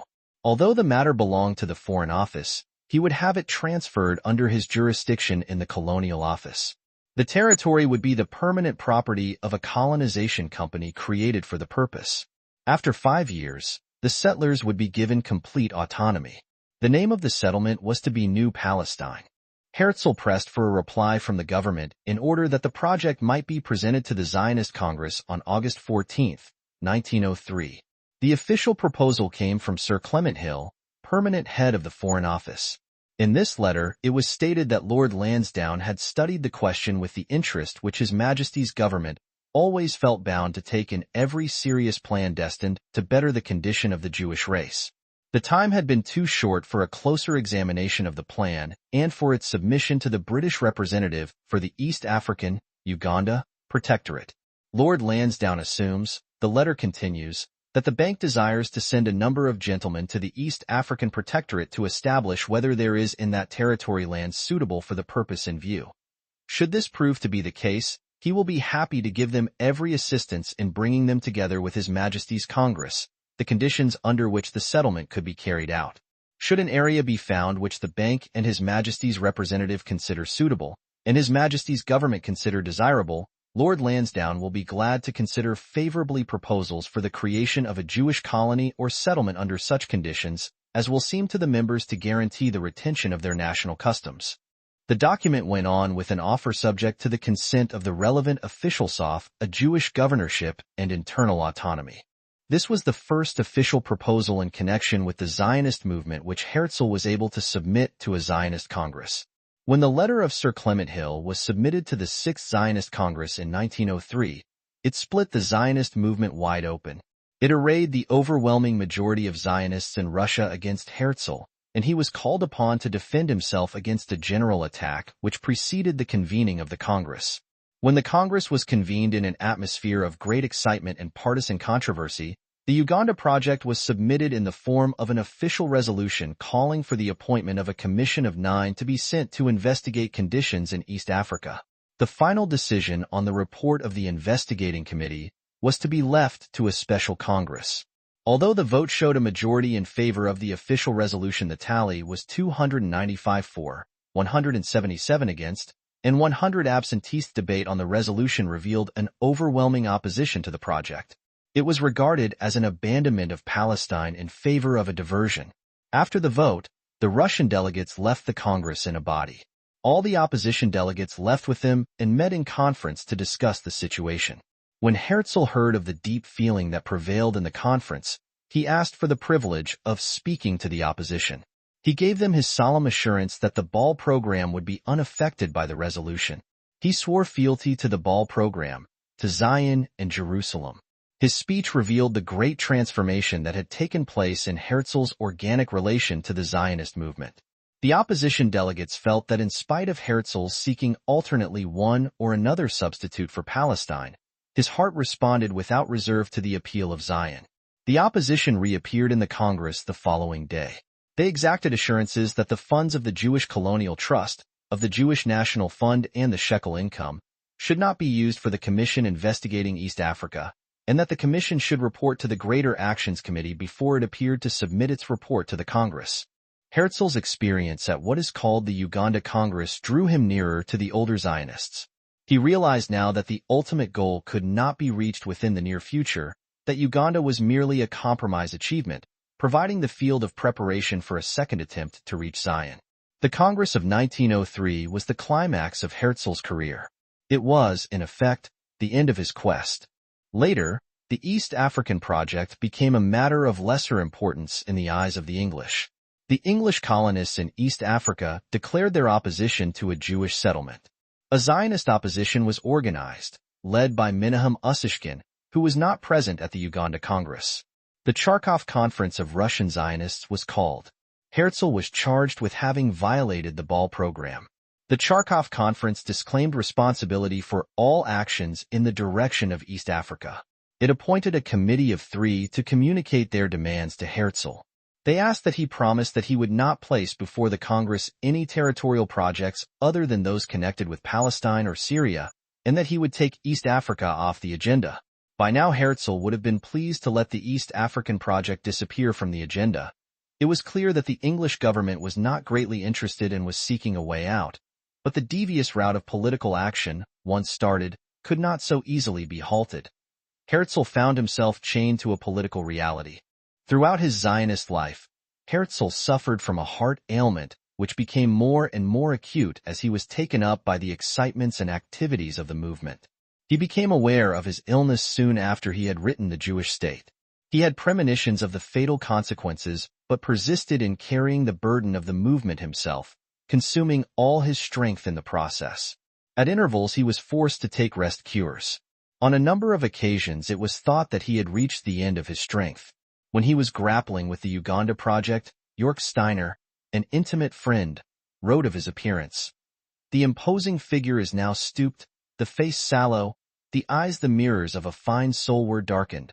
The mouth was drawn in pain and marked by passion. He was almost at the brink of the grave. In May, an alarming change for the worse occurred in the condition of his heart muscles. He was ordered to Franzionbad for 6 weeks, but the rest did him no good. On June 3rd, he left with his wife and several friends for Edlak and Semmering. He knew that this was his last journey. Then there was a slight improvement, and he returned to his desk. But he rapidly grew worse. To the faithful heckler he said, "Give them all my greetings and tell them that I have given my heart's blood for my people." On July 3rd, pneumonia set in and there were signs of approaching exhaustion. His mother arrived, then his 2 younger children, Hans and Trude. At 5 in the afternoon, his physician, who had taken his eyes off the patient for a moment, heard a deep sigh. When he turned, he saw Herzl's head sunk on his breast. In his will, Herzl asked that his body be buried next to his father, to remain there until the Jewish people will carry my remains to Palestine. When the Russians entered Vienna in 1945, the remains of Herzl were still there. The Jewish State, by Theodor Herzl. Preface. The idea which I have developed in this pamphlet is a very old one. It is the restoration of the Jewish state. The world resounds with outcries against the Jews, and these outcries have awakened the slumbering idea. I wish it to be clearly understood from the outset that no portion of my argument is based on a new discovery. I have discovered neither the historic condition of the Jews nor the means to improve it. In fact, every man will see for himself that the materials of the structure I am designing are not only in existence, but actually already in hand. If, therefore, this attempt to solve the Jewish question is to be designated by a single word, let it be said to be the result of an inescapable conclusion rather than that of a flighty imagination. I must, in the first place, guard my scheme from being treated as utopian by superficial critics who might commit this error of judgment if I did not warn them. I should obviously have done nothing to be ashamed of if I had described a utopia on philanthropic lines, and I should also, in all probability, have obtained literary success more easily if I had set forth my plan in the irresponsible guise of a romantic tale. But this utopia is far less attractive than any one of those portrayed by Sir Thomas More and his numerous forerunners and successors. And I believe that the situation of the Jews in many countries is grave enough to make such preliminary trifling superfluous. An interesting book, Freeland, by Dr. Theodor Herzl, which appeared a few years ago, may serve to mark the distinction I draw between my conception and a utopia. His is the ingenious invention of a modern mind thoroughly schooled in the principles of political economy. It is as remote from actuality as the equatorial mountain on which his dream state lies. Freeland is a complicated piece of mechanism with numerous cogged wheels fitting into each other, but there is nothing to prove that they can be set in motion. Even supposing Freeland societies were to come into existence, I should look on the whole thing as a joke. The present scheme, on the other hand, includes the employment of an existent propelling force. In consideration of my own inadequacy, I shall content myself with indicating the cogs and wheels of the machine to be constructed, and I shall rely on more skilled mechanicians than myself to put them together. Everything depends on our propelling force. And what is that force? The misery of the Jews. Who would venture to deny its existence? We shall discuss it fully in the chapter on the causes of anti-Semitism. Everybody is familiar with the phenomenon of steam power generated by boiling water, which lifts the kettle lid. Such tea kettle phenomena are the attempts of Zionist and kindred associations to check anti-Semitism. I believe that this power, if rightly employed, is powerful enough to propel a large engine and to move passengers and goods, the engine having whatever form men may choose to give it. I am absolutely convinced that I am right, though I doubt whether I shall live to see myself prove to be so. Those who are the first to inaugurate this movement will scarcely live to see its glorious close. But the inauguration of it is enough to give them a feeling of pride and the joy of spiritual freedom. I shall not be lavish in artistically elaborated descriptions of my project, for fear of incurring the suspicion of painting a utopia. I anticipate, in any case, that thoughtless scoffers will caricature my sketch and thus try to weaken its effect. A Jew, intelligent in other respects, to whom I explained my plan, was of the opinion that a utopia was a project whose future details were represented as already extant. This is a fallacy. Every chancellor of the exchequer calculates in his budget estimates with assumed figures, and not only with such as are based on the average returns of past years, or on previous revenues in other states, but sometimes with figures for which there is no precedent whatever, as, for example, in instituting a new tax. Everybody who studies a budget knows that this is the case. But even if it were known that the estimates would not be rigidly adhered to, would such a financial draft be considered utopian? But I am expecting more of my readers. I ask the cultivated men whom I am addressing to set many preconceived ideas entirely aside. I shall even go so far as to ask those Jews who have most earnestly tried to solve the Jewish question to look upon their previous attempts as mistaken and futile. I must guard against a danger in setting forth my idea. If I describe future circumstances with too much caution, I shall appear to doubt their possibility. If, on the other hand, I announce their realization with too much assurance, I shall appear to be describing a chimera. I shall therefore clearly and emphatically state that I believe in the practical outcome of my scheme, though without professing to have discovered the shape it may ultimately take. The Jewish state is essential to the world. It will therefore be created. The plan would, of course, seem absurd if a single individual attempted to do it, but if worked by a number of Jews in cooperation, it would appear perfectly rational, and its accomplishment would present no difficulties worth mentioning. The idea depends only on the number of its supporters. Perhaps our ambitious young men, to whom every road of progress is now closed, seeing in this Jewish state a bright prospect of freedom, happiness, and honors opening to them, will ensure the propagation of the idea. I feel that with the publication of this pamphlet my task is done. I shall not again take up the pen, unless the attacks of noteworthy antagonists drive me to do so, or it becomes necessary to meet unforeseen objections and to remove errors.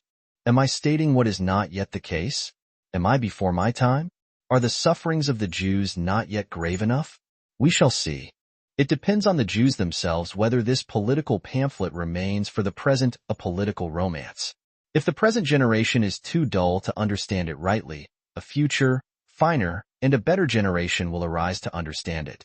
The Jews who wish for a state shall have it, and they will deserve to have it. Chapter 1. Introduction. It is astonishing how little insight into the science of economics many of the men who move in the midst of active life possess. Hence it is that even Jews faithfully repeat the cry of the anti-Semites.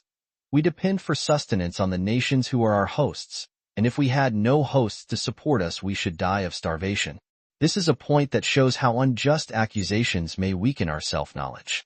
But what are the true grounds for this statement concerning the nations that act as hosts?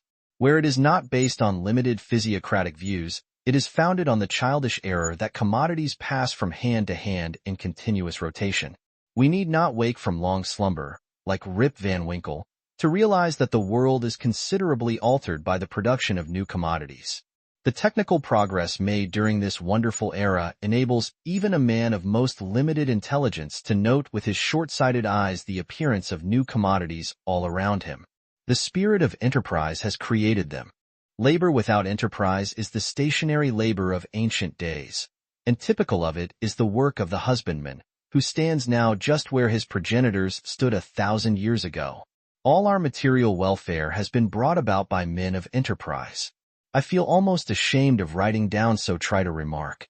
Even if we were a nation of entrepreneurs, such as absurdly exaggerated accounts make us out to be, should not require another nation to live on. We do not depend on the circulation of old commodities, because we produce new ones. The world possesses slaves of extraordinary capacity for work, whose appearance has been fatal to the production of handmade goods. These slaves are the machines. It is true that workmen are required to set machinery in motion, but for this we have men in plenty, in superabundance. Only those who are ignorant of the conditions of Jews in many countries of Eastern Europe would venture to assert that Jews are either unfit or unwilling to perform manual labor. But I do not wish to take up the cudgels for the Jews in this pamphlet. It would be useless. Everything rational and everything sentimental that can possibly be said in their defense has been said already. If one's hearers are incapable of comprehending them, one is a preacher in a desert. And if one's hearers are broad and high-minded enough to have grasped them already, then the sermon is superfluous. I believe in the ascent of man to higher and yet higher grades of civilization, but I consider this ascent to be desperately slow. Were we to wait till average humanity had become as charitably inclined as was Lessing when he wrote Nathan the Wise, we should wait beyond our day, beyond the days of our children, of our grandchildren, and of our great-grandchildren.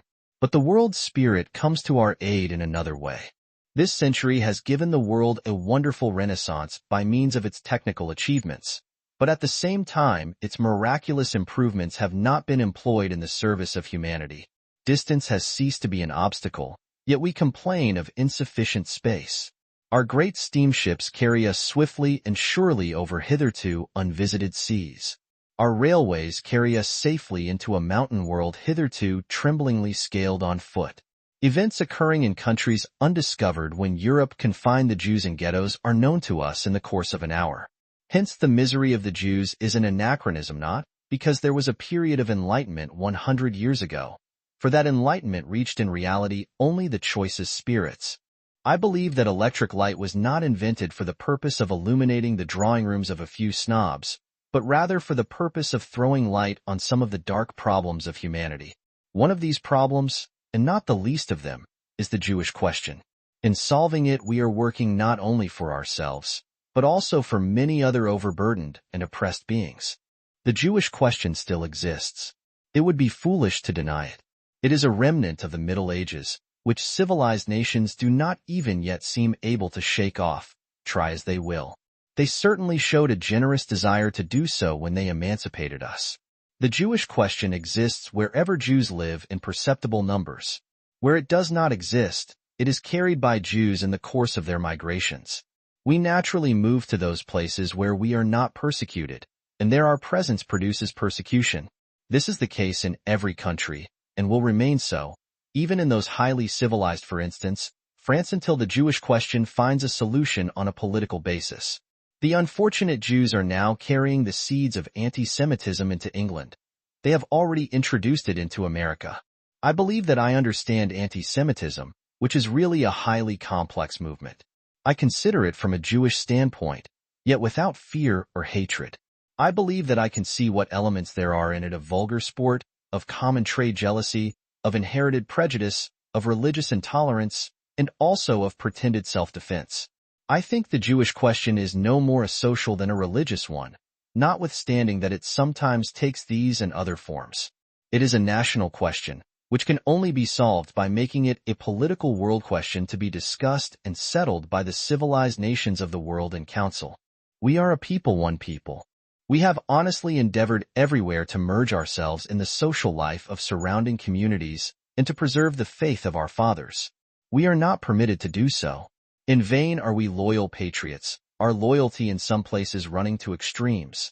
In vain do we make the same sacrifices of life and property as our fellow citizens. In vain do we strive to increase the fame of our native land in science and art, or her wealth by trade and commerce. In countries where we have lived for centuries we are still cried down as strangers, and often by those whose ancestors were not yet domiciled in the land where Jews had already had experience of suffering. The majority may decide which are the strangers. For this, as indeed every point which arises in the relations between nations, is a question of might. I do not here surrender any portion of our prescriptive right, when I make this statement merely in my own name as an individual. In the world as it now is, and for an indefinite period will probably remain, might precedes right. It is useless, therefore, for us to be loyal patriots, as were the Huguenots who were forced to emigrate. If we could only be left in peace. But I think we shall not be left in peace. Oppression and persecution cannot exterminate us. No nation on earth has survived such struggles and sufferings as we have gone through. Jew-baiting has merely stripped off our weaklings. The strong among us were invariably true to their race when persecution broke out against them. This attitude was most clearly apparent in the period immediately following the emancipation of the Jews. Those Jews who were advanced intellectually and materially entirely lost the feeling of belonging to their race. Wherever our political well-being has lasted for any length of time, we have assimilated with our surroundings. I think this is not discreditable. Hence, the statesman who would wish to see a Jewish strain in his nation would have to provide for the duration of our political well-being, and even a Bismarck could not do that. For old prejudices against us still lie deep in the hearts of the people. He who would have proofs of this need only listen to the people where they speak with frankness and simplicity. Proverb and fairy tale are both anti-Semitic. A nation is everywhere a great child, which can certainly be educated. But its education would, even in most favorable circumstances, occupy such a vast amount of time that we could, as already mentioned, remove our own difficulties by other means long before the process was accomplished. Assimilation, by which I understood not only external conformity in dress, habits, customs, and language, but also identity of feeling and manner. Assimilation of Jews could be effected only by intermarriage. But the need for mixed marriages would have to be felt by the majority. Their mere recognition by law would certainly not suffice. The Hungarian liberals, who have just given legal sanction to mixed marriages, have made a remarkable mistake which one of the earliest cases clearly illustrates. A baptized Jew married a Jewess. At the same time, the struggle to obtain the present form of marriage accentuated distinctions between Jews and Christians, thus hindering rather than aiding the fusion of races. Those who really wish to see the Jews disappear through intermixture with other nations can only hope to see it come about in one way. The Jews must previously acquire economic power sufficiently great to overcome the old social prejudice against them. The aristocracy may serve as an example of this, for in its ranks occur the proportionately largest numbers of mixed marriages. The Jewish families which regaled the old nobility with their money become gradually absorbed. But what form would this phenomenon assume in the middle classes, where, the Jews being a bourgeois people, the Jewish question is mainly concentrated? A previous acquisition of power could be synonymous with that economic supremacy which Jews are already erroneously declared to possess. And if the power they now possess creates rage and indignation among the anti-Semites, what outbreaks would such an increase of power create? Hence the first step towards absorption will never be taken, because this step would involve the subjection of the majority to a hitherto scorned minority, possessing neither military nor administrative power of its own. I think, therefore, that the absorption of Jews by means of their prosperity is unlikely to occur. In countries which now are anti-Semitic, my view will be approved. In others, where Jews now feel comfortable, it will probably be violently disputed by them. My happier coreligionists will not believe me till Jew-baiting teaches them the truth, for the longer anti-Semitism lies in abeyance, the more fiercely will it break out. The infiltration of immigrating Jews, attracted to a land by apparent security, and the ascent in the social scale of native Jews, combine powerfully to bring about a revolution. Nothing is plainer than this rational conclusion. Because I have drawn this conclusion with complete indifference to everything but the quest of truth, I shall probably be contradicted and opposed by Jews who are in easy circumstances. Insofar as private interests alone are held by their anxious or timid possessors to be in danger, they can safely be ignored, for the concerns of the poor and oppressed are of greater importance than theirs. But I wish from the outset to prevent any misconception from arising, particularly the mistaken notion that my project, if realized, would in the least degree injure property now held by Jews. I shall therefore explain everything connected with rights of property very fully. Whereas, if my plan never becomes anything more than a piece of literature, things will merely remain as they are. It might more reasonably be objected that I am giving a handle to anti-Semitism when I say we are a people one people, that I am hindering the assimilation of Jews where it is about to be consummated, and endangering it where it is an accomplished fact, insofar as it is possible for a solitary writer to hinder or endanger anything. This objection will be especially brought forward in France. It will probably also be made in other countries, but I shall answer only the French Jews beforehand, because these afford the most striking example of my point. However much I may worship personality, powerful individual personality in statesmen, inventors, artists, philosophers, or leaders, as well as the collective personality of a historic group of human beings, which we call a nation, however much I may worship personality, I do not regret its disappearance.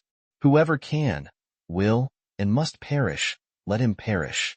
But the distinctive nationality of Jews neither can, will, nor must be destroyed.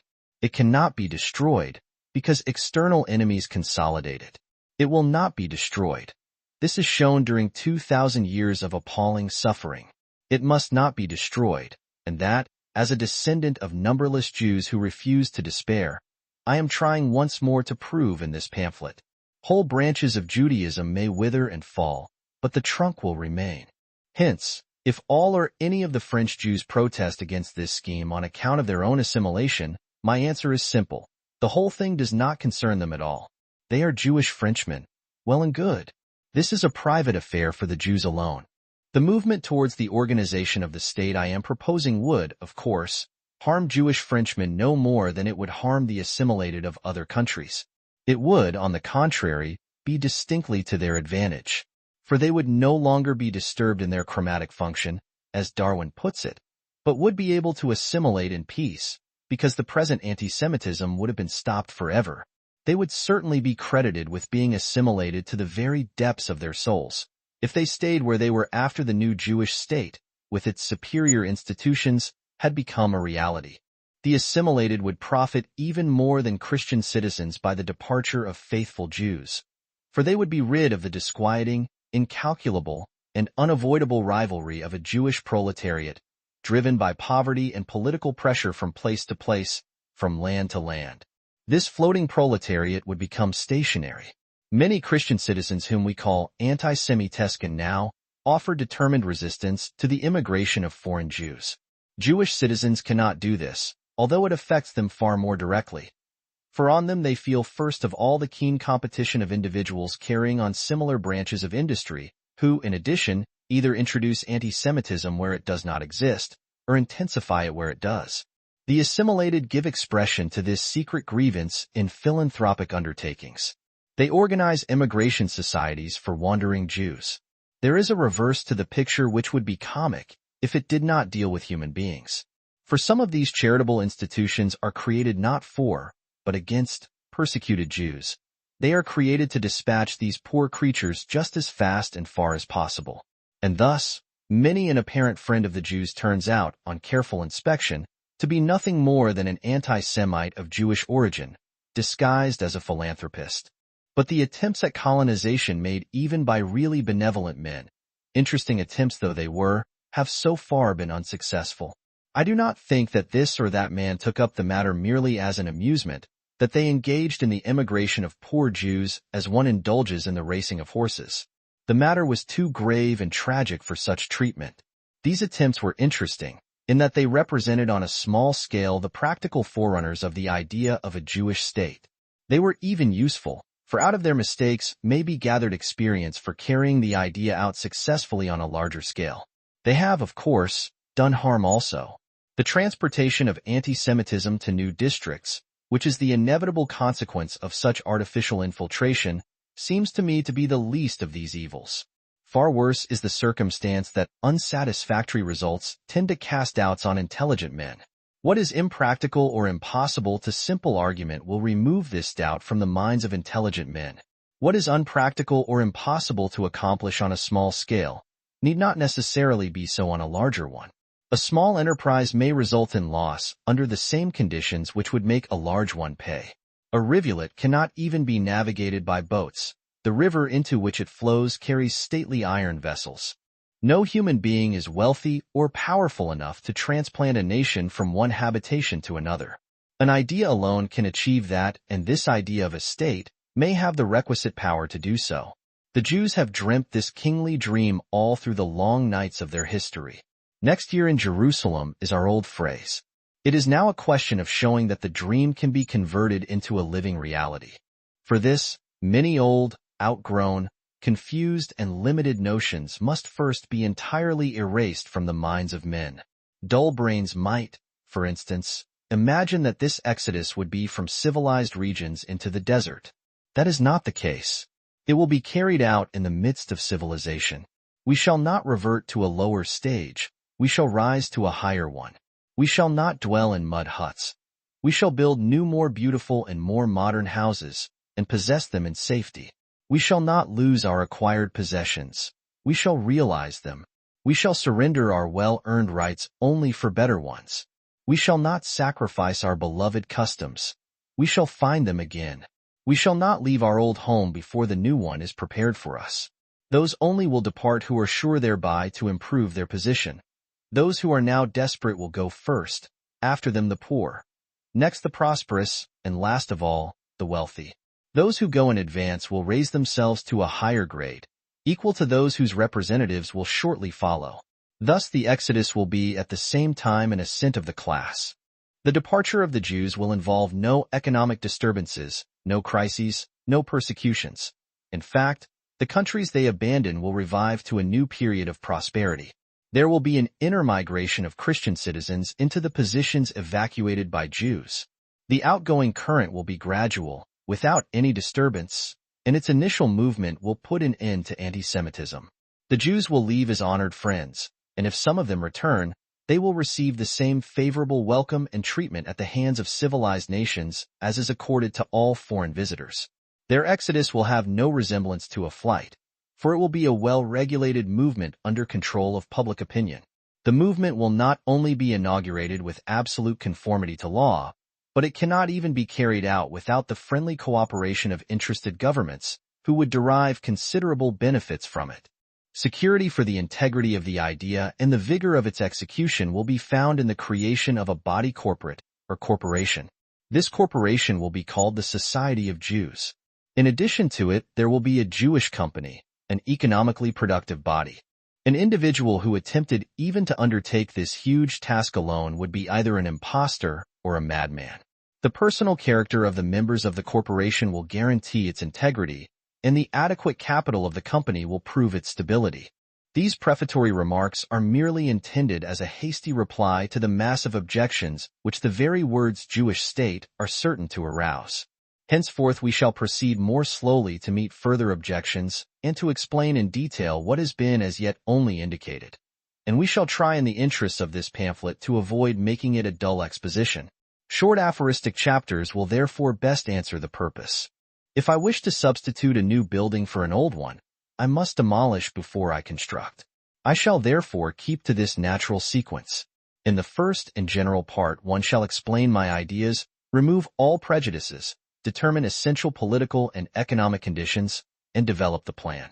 In the special part, which is divided into three principal sections, I shall describe its execution. These three sections are the Jewish company, local groups, and the Society of Jews. The society is to be created first, the company last. But in this exposition the reverse order is preferable, because it is the financial soundness of the enterprise which will chiefly be called into question, and doubts on this score must be removed first. In the conclusion, I shall try to meet every further objection that could possibly be made. My Jewish readers will, I hope, follow me patiently to the end. Some will naturally make their objections in an order of succession other than that chosen for their refutation. But whoever finds his doubts dispelled should give allegiance to the cause. Although I speak of reason, I am fully aware that reason alone will not suffice. Old prisoners do not willingly leave their cells. We shall see whether the youth whom we need are at our command, the youth who irresistibly draw on the old, carry them forward on strong arms, and transform rational motives into enthusiasm. 2. The Jewish question. No one can deny the gravity of the situation of the Jews. Wherever they live in perceptible numbers, they are more or less persecuted. Their equality before the law, granted by statute, has become practically a dead letter. They are debarred from filling even moderately high positions, either in the army or in any public or private capacity. And attempts are made to thrust them out of business also. Don't buy from Jews. Attacks in parliaments, in assemblies, in the press, in the pulpit, in the street, on journeys for example, their exclusion from certain hotels even in places of recreation, become daily more numerous. The forms of persecutions varying according to the countries and social circles in which they occur. In Russia, imposts are levied on Jewish villages. In Romania, a few persons are put to death. In Germany, they get a good beating occasionally. In Austria, anti-Semites exercise terrorism over all public life. In Algeria, there are traveling agitators. In Paris, the Jews are shut out of the so-called best social circles and excluded from clubs. Shades of anti-Jewish feeling are innumerable. But this is not to be an attempt to make out a doleful category of Jewish hardships. I do not intend to arouse sympathetic emotions on our behalf. That would be foolish, futile, and undignified proceeding. I shall content myself with putting the following questions to the Jews. Is it not true that, in countries where we live in perceptible numbers, the position of Jewish lawyers, doctors, technicians, teachers, and employees of all descriptions becomes daily more intolerable? Is it not true that the Jewish middle classes are seriously threatened? Is it not true that the passions of the mob are incited against our wealthy people? Is it not true that our poor endure greater sufferings than any other proletariat? I think that this external pressure makes itself felt everywhere. In our economically upper classes it causes discomfort, in our middle classes continual and grave anxieties, in our lower classes absolute despair. Everything tends, in fact, to one and the same conclusion, which is clearly enunciated in that classic Berlin phrase, Juden raus. Out with the Jews. I shall now put the question in the briefest possible form. Are we to get out now and where to? Or, may we yet remain? And, how long? Let us first settle the point of staying where we are. Can we hope for better days? Can we possess our souls in patience? Can we wait in pious resignation till the princes and peoples of this earth are more mercifully disposed towards us? I say that we cannot hope for a change in the current of feeling. And why not? Even if we were as near to the hearts of princes as are their other subjects, they could not protect us. They would only feel popular hatred by showing us too much favor. By too much, I really mean less than is claimed as a right by every ordinary citizen, or by every race. The nations in whose midst Jews live are all either covertly or openly anti-Semitic. The common people have not, and indeed cannot have, any historic comprehension. They do not know that the sins of the Middle Ages are now being visited on the nations of Europe. We are what the ghetto made us. We have attained preeminence in finance, because medieval conditions drove us to it. The same process is now being repeated. We are again being forced into finance. Now it is the stock exchange, by being kept out of other branches of economic activity.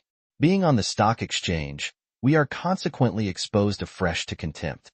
At the same time, we continue to produce an abundance of mediocre intellects who find no outlet, and this endangers our social position as much as does our increasing wealth. Educated Jews without means are now rapidly becoming socialists. Hence we are certain to suffer very severely in the struggle between classes, because we stand in the most exposed position in the camps of both socialists and capitalists. Previous attempts at a solution.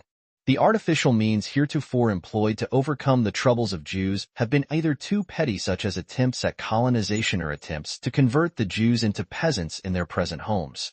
What is achieved by transporting a few thousand Jews to another country? Either they come to grief at once, or prosper, and then their prosperity creates anti-Semitism. We have already discussed these attempts to divert poor Jews to fresh districts. This diversion is clearly inadequate and futile, if it does not actually defeat its own ends, for it merely protracts and postpones a solution, and perhaps even aggravates difficulties. Whoever would attempt to convert the Jew into a husbandman would be making an extraordinary mistake. For a peasant is in a historical category, as proved by his costume which in some countries he has worn for centuries, and by his tools, which are identical with those used by his earliest forefathers. His plow is unchanged. He carries the seed in his apron, mows with the historical scythe, and threshes with the time-honored flail. But we know that all this can be done by machinery. The agrarian question is only a question of machinery. America must conquer Europe in the same way as large landed possessions absorb small ones. The peasant is consequently a type which is in course of extinction. Whenever he is artificially preserved, it is done on account of the political interests which he is intended to serve. It is absurd, and indeed impossible, to make modern peasants on the old pattern. No one is wealthy or powerful enough to make civilization take a single retrograde step. The mere preservation of obsolete institutions is a task severe enough to require the enforcement of all the despotic measures of an autocratically governed state. Are we, therefore, to credit Jews who are intelligent with a desire to become peasants of the old type? One might just as well say to them, "Here is a crossbow. Now go to war." What? With a crossbow, while the others have rifles and long-range guns. Under these circumstances, the Jews are perfectly justified in refusing to stir when people try to make peasants of them. A crossbow is a beautiful weapon, which inspires me with mournful feelings when I have time to devote to them.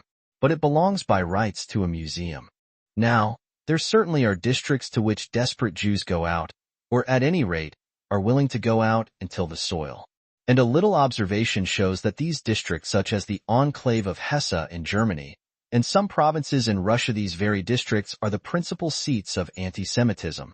For the world's reformers, who send the Jews to the plow, forget a very important person who has a great deal to say on the matter. This person is the agriculturist, and the agriculturist is also perfectly justified.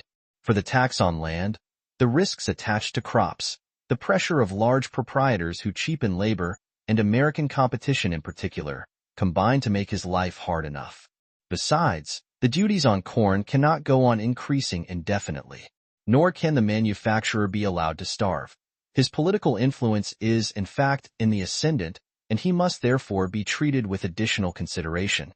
All these difficulties are well known, therefore I refer to them only cursorily. I merely wanted to indicate clearly how futile had been past attempts, most of them well-intentioned, to solve the Jewish question. Neither a diversion of the stream, nor an artificial depression of the intellectual level of our proletariat will overcome the difficulty. The supposed infallible expedient of assimilation has already been dealt with. We cannot get the better of anti-Semitism by any of these methods. It cannot die out so long as its causes are not removed. Are they removable? Causes of anti-Semitism.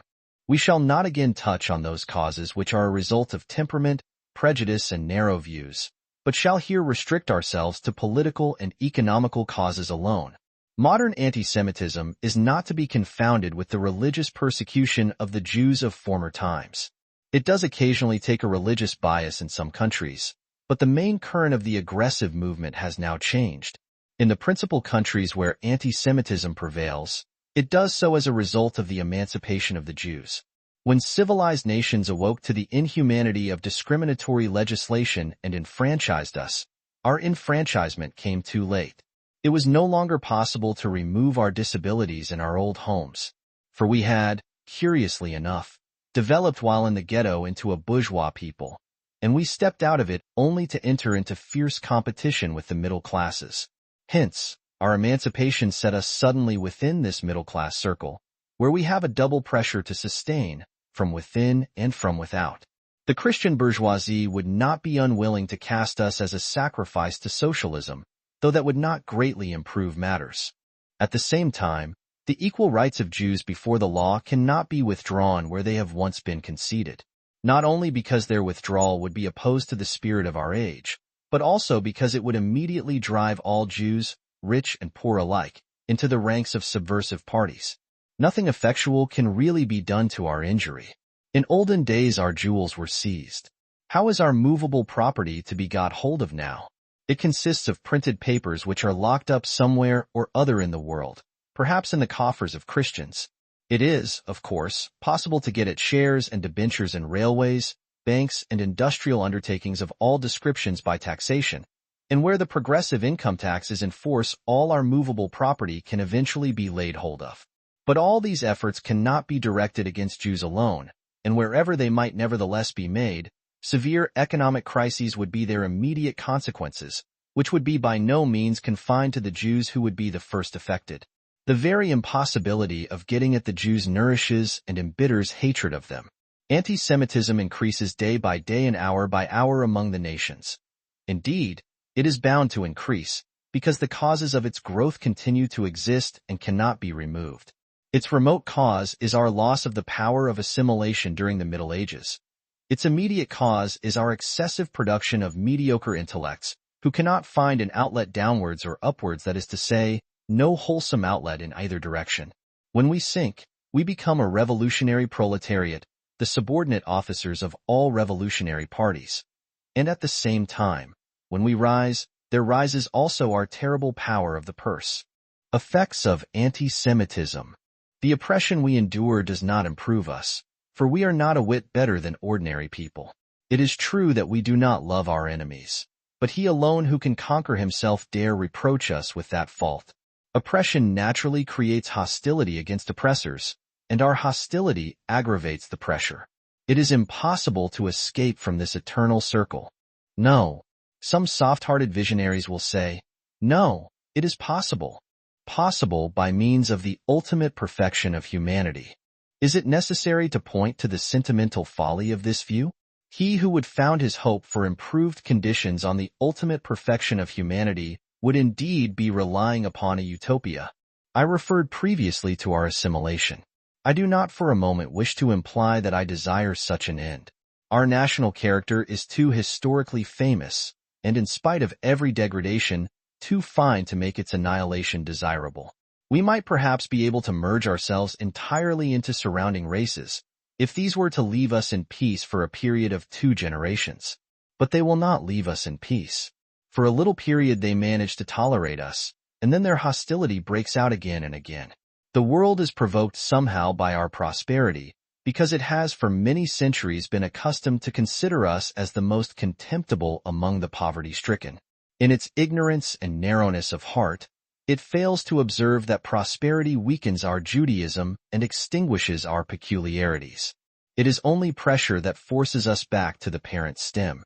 It is only hatred encompassing us that makes us strangers once more. Thus, whether we like it or not, we are now, and shall henceforth remain, a historic group with unmistakable characteristics common to us all. We are one people. Our enemies have made us one without our consent, as repeatedly happens in history. Distress binds us together, and, thus united, we suddenly discover our strength. Yes, we are strong enough to form a state, and indeed, a model state. We possess all human and material resources necessary for the purpose. This is therefore the appropriate place to give an account of what has been somewhat roughly termed our human material. But it would not be appreciated till the broad lines of the plan, on which everything depends, has first been marked out. The plan. The whole plan is in its essence perfectly simple, as it must necessarily be if it is to come within the comprehension of all. Let the sovereignty be granted us over a portion of the globe large enough to satisfy the rightful requirements of a nation. The rest we shall manage for ourselves. The creation of a new state is neither ridiculous nor impossible. We have in our day witnessed the process in connection with nations which were not largely members of the middle class, but poorer, less educated, and consequently weaker than ourselves.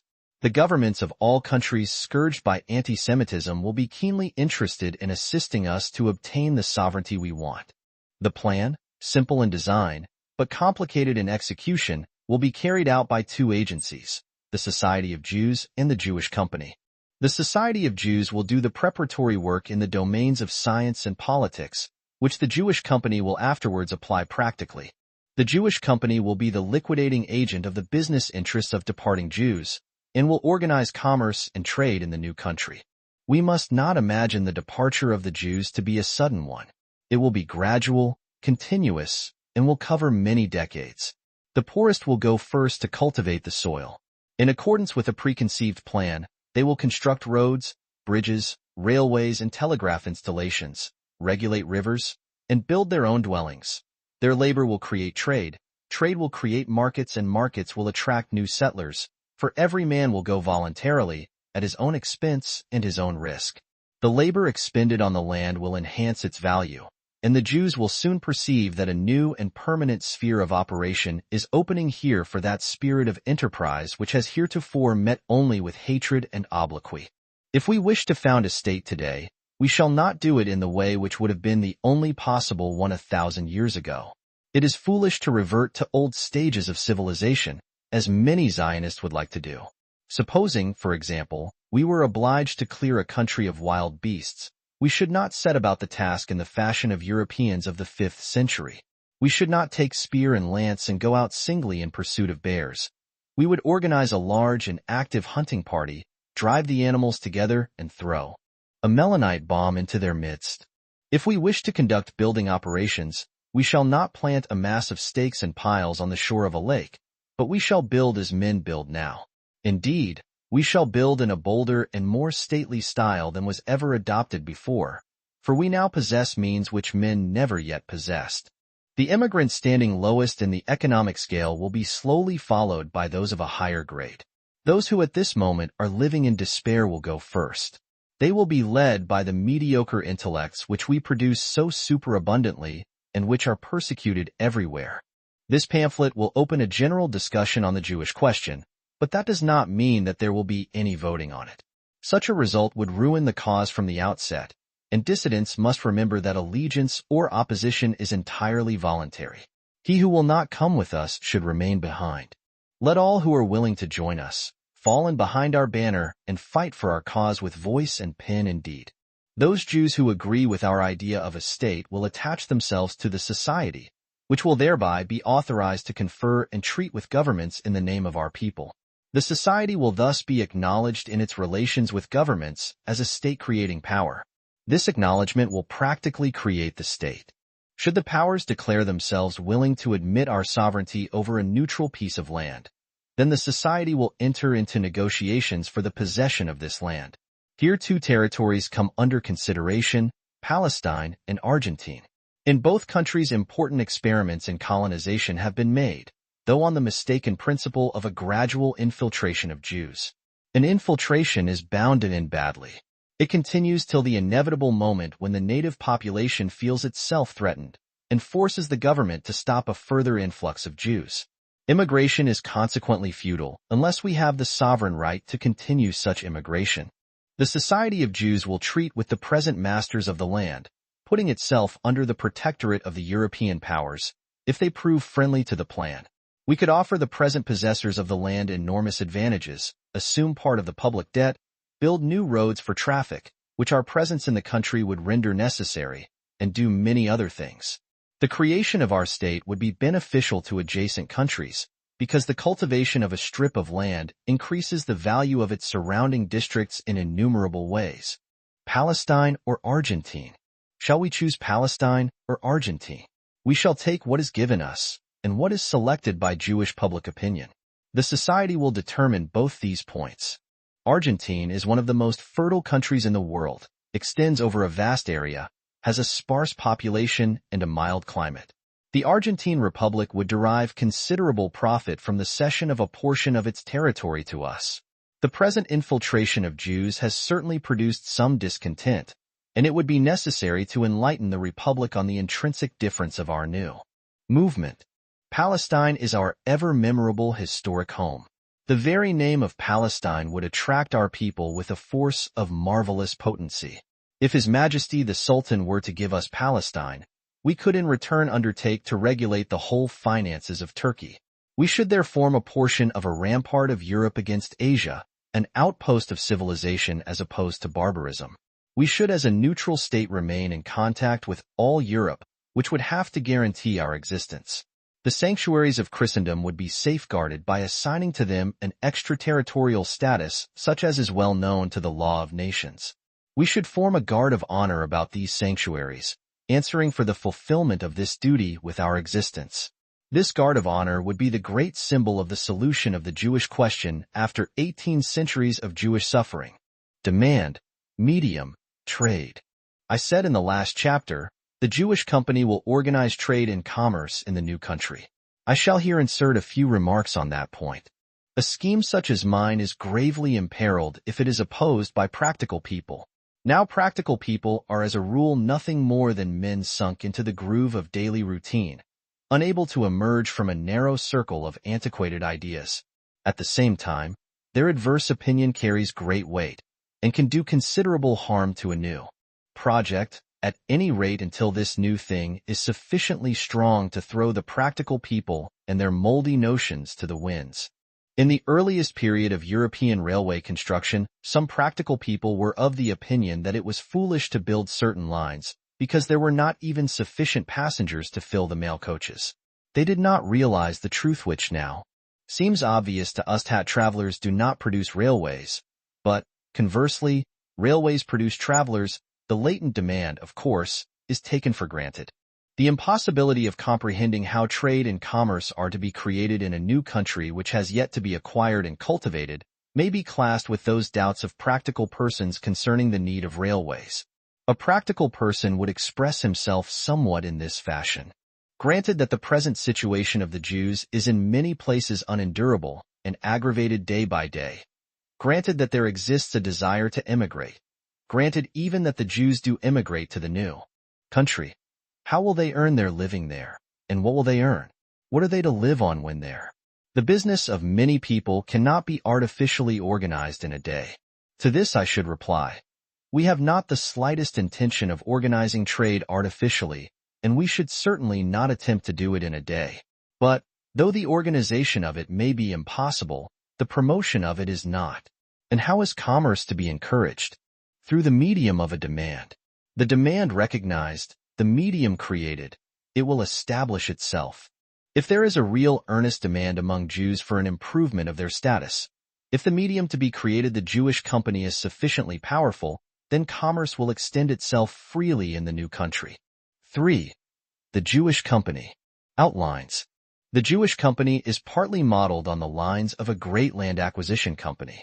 It might be called a Jewish chartered company, though it cannot exercise sovereign power, and has other than purely colonial tasks. The Jewish company will be founded as a joint stock company subject to English jurisdiction, framed according to English laws, and under the protection of England. Its principal center will be London. I cannot tell yet how large the company's capital should be. I shall leave that calculation to our numerous financiers. But to avoid ambiguity, I shall put it at 1,000 million marks, about 50 million pounds, or 0.0000000. It may be either more or less than that sum. The form of subscription, which will be further elucidated, will determine what fraction of the whole amount must be paid in at once.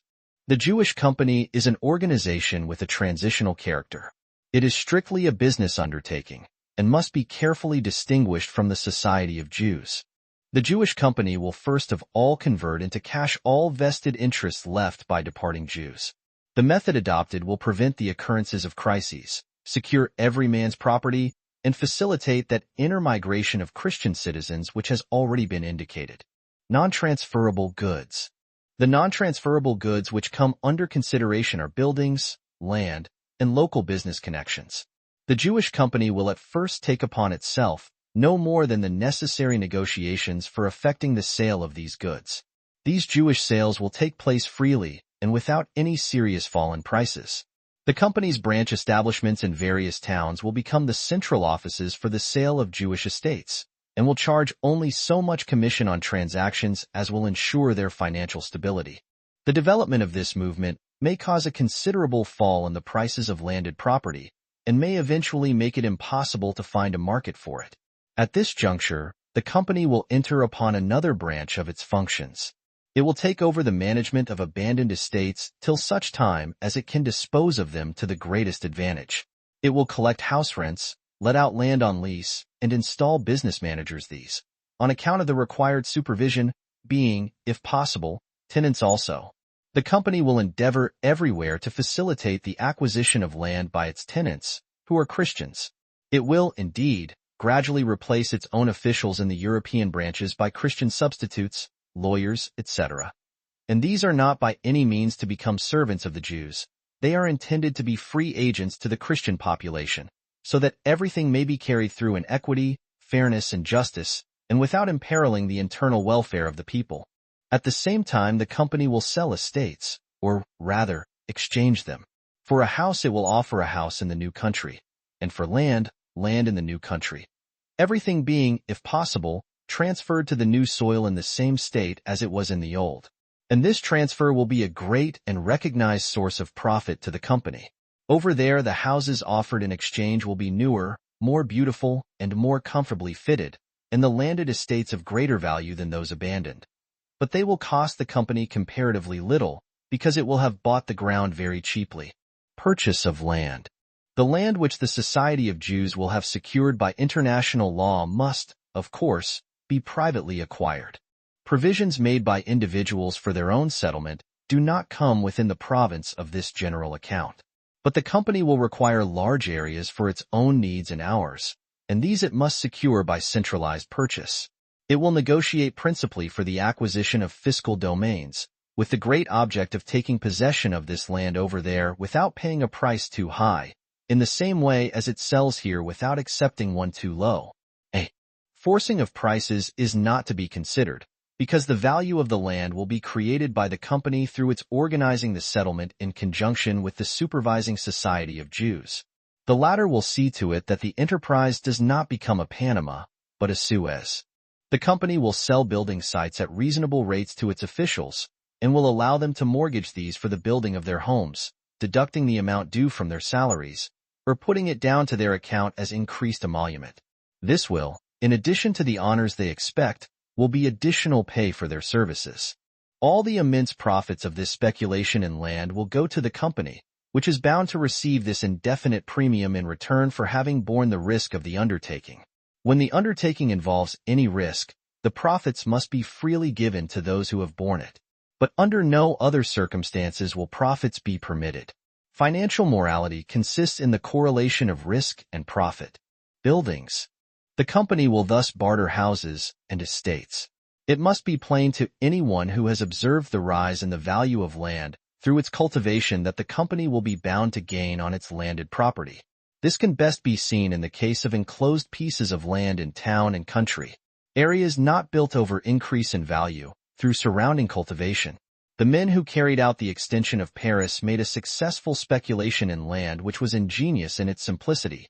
Instead of erecting new buildings in the immediate vicinity of the last houses of the town, they bought up adjacent pieces of land and began to build on the outskirts of these.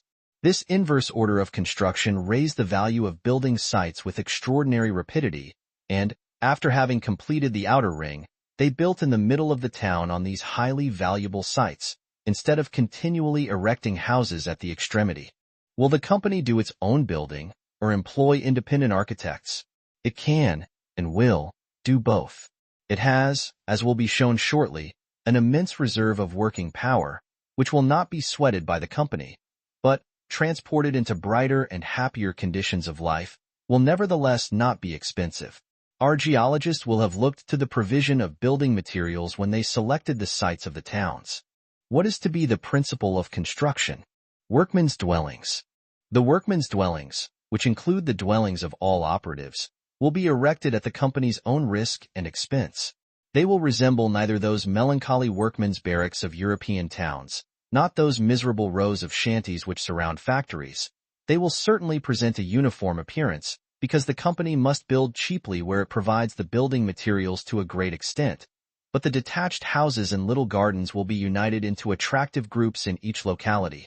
The natural conformation of the land will rouse the ingenuity of our young architects, whose ideas have not yet been cramped by routine.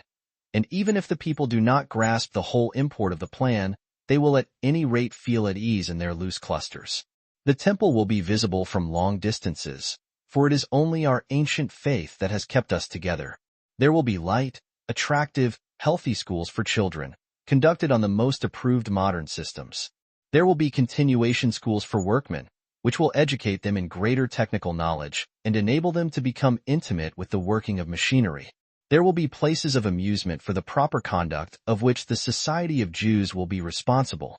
We are, however, speaking merely of the buildings at present, and not of what may take place inside of them.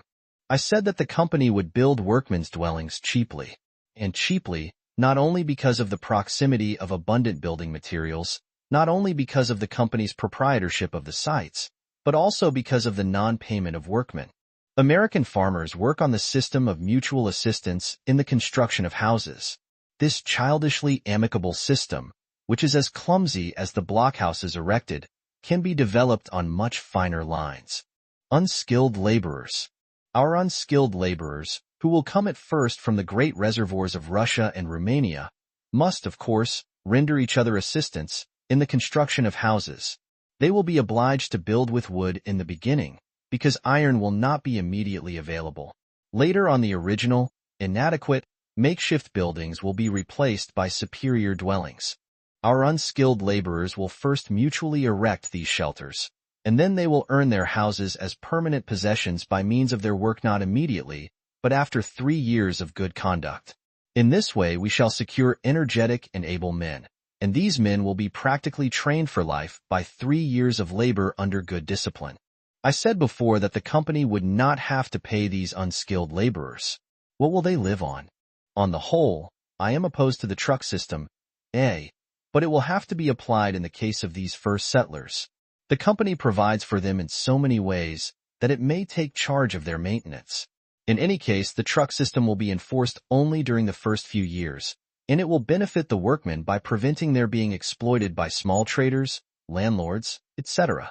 The company will thus make it impossible from the outset for those of our people, who are perforce hawkers and peddlers here, to re-establish themselves in the same trades over there.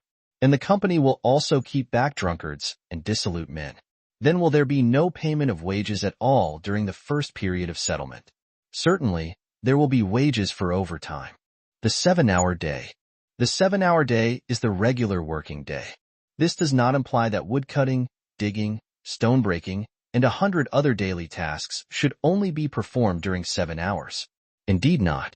There will be 14 hours of labor, work being done in shifts of 3.5 hours. The organization of all this will be military in character. There will be commands, promotions, and pensions, the means by which these pensions are provided being explained further on. A sound man can do a great deal of concentrated work in 3.5 hours. After an interval of the same length of time which he will devote to rest, to his family, and to his education under guidance, he will be quite fresh for work again. Such labor can do wonders. The 7-hour day thus implies 14 hours of joint labor more than that cannot be put into a day. I am convinced that it is quite possible to introduce this 7-hour day with success. The attempts to do so in Belgium and England are well known. Some advanced political economists who have studied the subject declare that a 5-hour day would suffice. The Society of Jews and the Jewish Company will, in any case, make new and extensive experiments which will benefit the other nations of the world. And if the 7-hour day proves itself practicable, it will be introduced in our future state as the legal and regular working day. Meantime, the company will always allow its employees the 7-hour day, and it will always be in a position to do so. The 7-hour day will be the call to summon our people in every part of the world. All must come voluntarily, for ours must indeed be the promised land. Whoever works longer than 7 hours receives his additional pay for overtime in cash. Seeing that all his needs are supplied, and that those members of his family who are unable to work are provided for by transplanted and centralized philanthropic institutions, he can save a little money.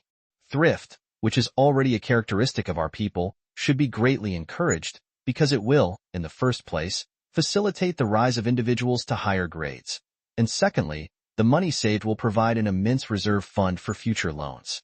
Overtime will only be permitted on a doctor's certificate and must not exceed 3 hours. For our men will crowd to work in the new country, and the world will see then what an industrious people we are. I shall not describe the mode of carrying out the truck system, nor, in fact, the innumerable details of any process, for fear of confusing my readers. Women will not be allowed to perform any arduous labor, nor to work overtime. Pregnant women will be relieved of all work, and will be supplied with nourishing food by the truck. We want our future generations to be strong men and women. We shall educate children as we wish from the commencement, but this I shall not elaborate either. My remarks on workmen's dwellings, and on unskilled laborers and their mode of life, are no more utopian than the rest of my scheme. Everything I have spoken of is already being put into practice, only on an utterly small scale, neither noticed nor understood. The assistance par le travail, which I learned to know and understand in Paris, was of great service to me in the solution of the Jewish question. Relief by labor. The system of relief by labor which is now applied in Paris, in many other French towns, in England, in Switzerland, and in America, is a very small thing, but capable of the greatest expansion. What is the principle of relief by labor? The principle is to furnish every needy man with easy, unskilled work, such as chopping wood, or cutting faggots used for lighting stoves in Paris households. This is a kind of prison work before the crime, done without loss of character. It is meant to prevent men from taking to crime out of want, by providing them with work and testing their willingness to do it. Starvation must never be allowed to drive men to suicide. For such suicides are the deepest disgrace to a civilization which allows rich men to throw tidbits to their dogs. Relief by labor thus provides everyone with work. But the system has a great defect. There is not a sufficiently large demand for the production of the unskilled workers employed. Hence there is a loss to those who employ them, though it is true that the organization is philanthropic and therefore prepared for loss. But here the benefaction lies only in the difference between the price paid for the work and its actual value. Instead of giving the beggar 2 sous, the institution supplies him with work on which it loses 2 sous. But at the same time, it converts the good-for-nothing beggar into an honest breadwinner, who has earned perhaps 1 franc 50 centimes. 150 centimes for 10. That is to say, the receiver of a benefaction in which there is nothing humiliating has increased it 15-fold. That is to say, 15,000 millions for 1,000 millions. The institution certainly loses 10 centimes. But the Jewish company will not lose 1,000 millions. It will draw enormous profits from this expenditure. There is a moral side also. The small system of relief by labor which exists now preserves rectitude through industry till such time as the man who is out of work finds a post suitable to his capacities, either in his old calling or in a new one. He is allowed a few hours daily for the purpose of looking for a place, in which task the institutions assist him. The defect of these small organizations, so far, has been that they have been prohibited from entering into competition with timber merchants, etc. Timber merchants are electors. They would protest, and would be justified in protesting. Competition with state prison labor has also been forbidden, for the state must occupy and feed its criminals. In fact, there is very little room in an old established society for the successful application of the system of assistance par le travail. But there is room in a new society. For, above all, we require enormous numbers of unskilled laborers to do the first rough work of settlement, to lay down roads, plant trees, level the ground, construct railroads, telegraph installations, etc. All this will be carried out in accordance with a large and previously settled plan. Commerce. The labor carried to the new country will naturally create trade. The first markets will supply only the absolute necessities of life: cattle, grain, working clothes, tools, arms, to mention just a few things. These we shall be obliged at first to procure from neighboring states or from Europe, but we shall make ourselves independent as soon as possible. The Jewish entrepreneurs will soon realize the business prospects that the new country offers. The army of the company's officials will gradually introduce more refined requirements of life. Officials include officers of our defensive forces who will always form about 1/10 part of our male colonists. They will be sufficiently numerous to quell mutinies, for the majority of our colonists will be peaceably inclined. The refined requirements of life introduced by our officials in good positions will create a correspondingly improved market, which will continue to better itself. The married man will send for wife and children, and the single for parents and relatives, as soon as a new home is established over there. The Jews who immigrate to the United States always proceed in this fashion. As soon as one of them has daily bread and a roof over his head, he sends for his people, for family ties are strong among us. The Society of Jews and the Jewish Company will unite in caring for and strengthening the family still more, not only morally, but materially also. The officials will receive additional pay on marriage and on the birth of children, for we need all who are there, and all who will follow. Other classes of dwellings. I described before only workmen's dwellings built by themselves, and omitted all mention of other classes of dwellings. These I shall now touch upon. The company's architects will build for the poorer classes of citizens also, being paid in kind or cash. About 100 different types of houses will be erected and, of course, repeated. These beautiful types will form part of our propaganda.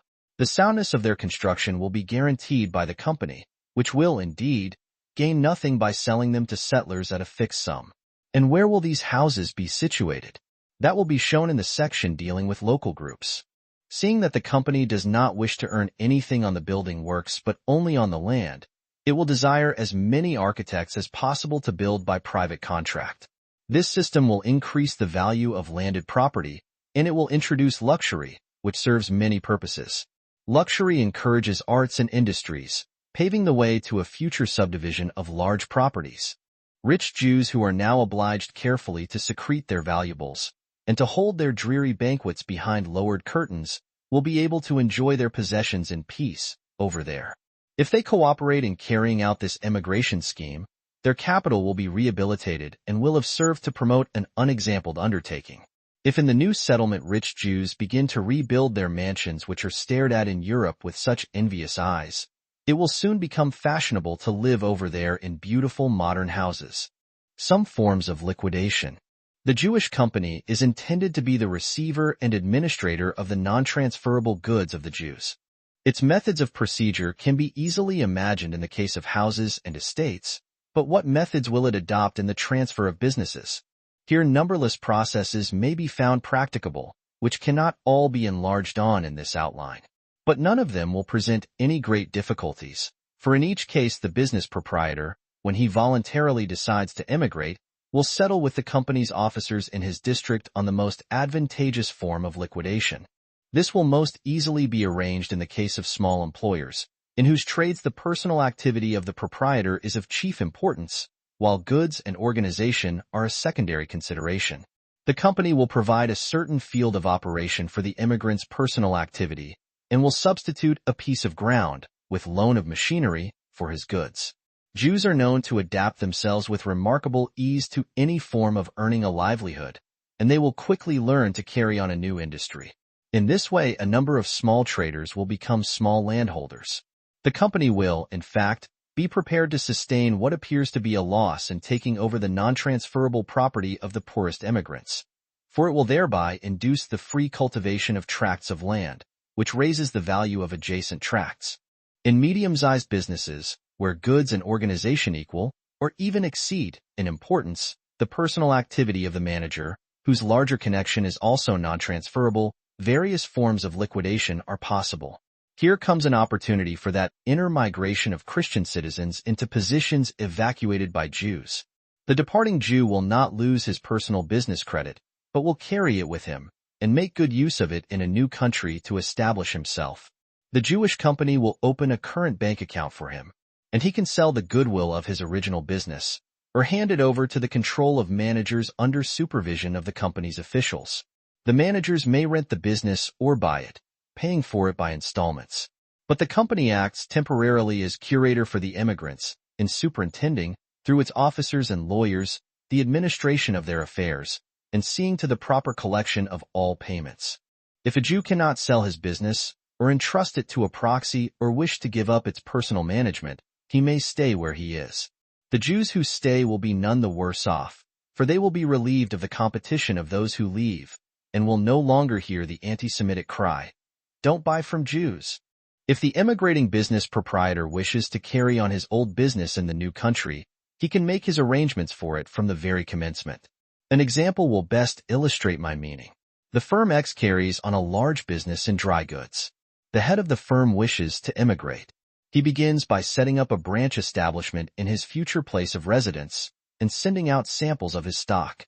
The first poor settlers will be his first customers. These will be followed by immigrants of a higher class who require superior goods. X then sends out newer goods and eventually ships his newest. The branch establishment begins to pay while the principal one is still in existence, so that X ends by having two paying business houses.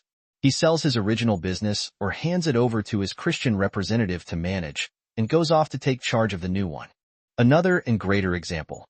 Y&Son are large coal traders, with mines and factories of their own. How is so huge and complex a property to be liquidated? The mines and everything connected with them might, in the first place, be bought up by the state in which they are situated. In the second place, the Jewish company might take them over, paying for them partly in land, partly in cash. A third method might be the conversion of Y&Son into a limited company.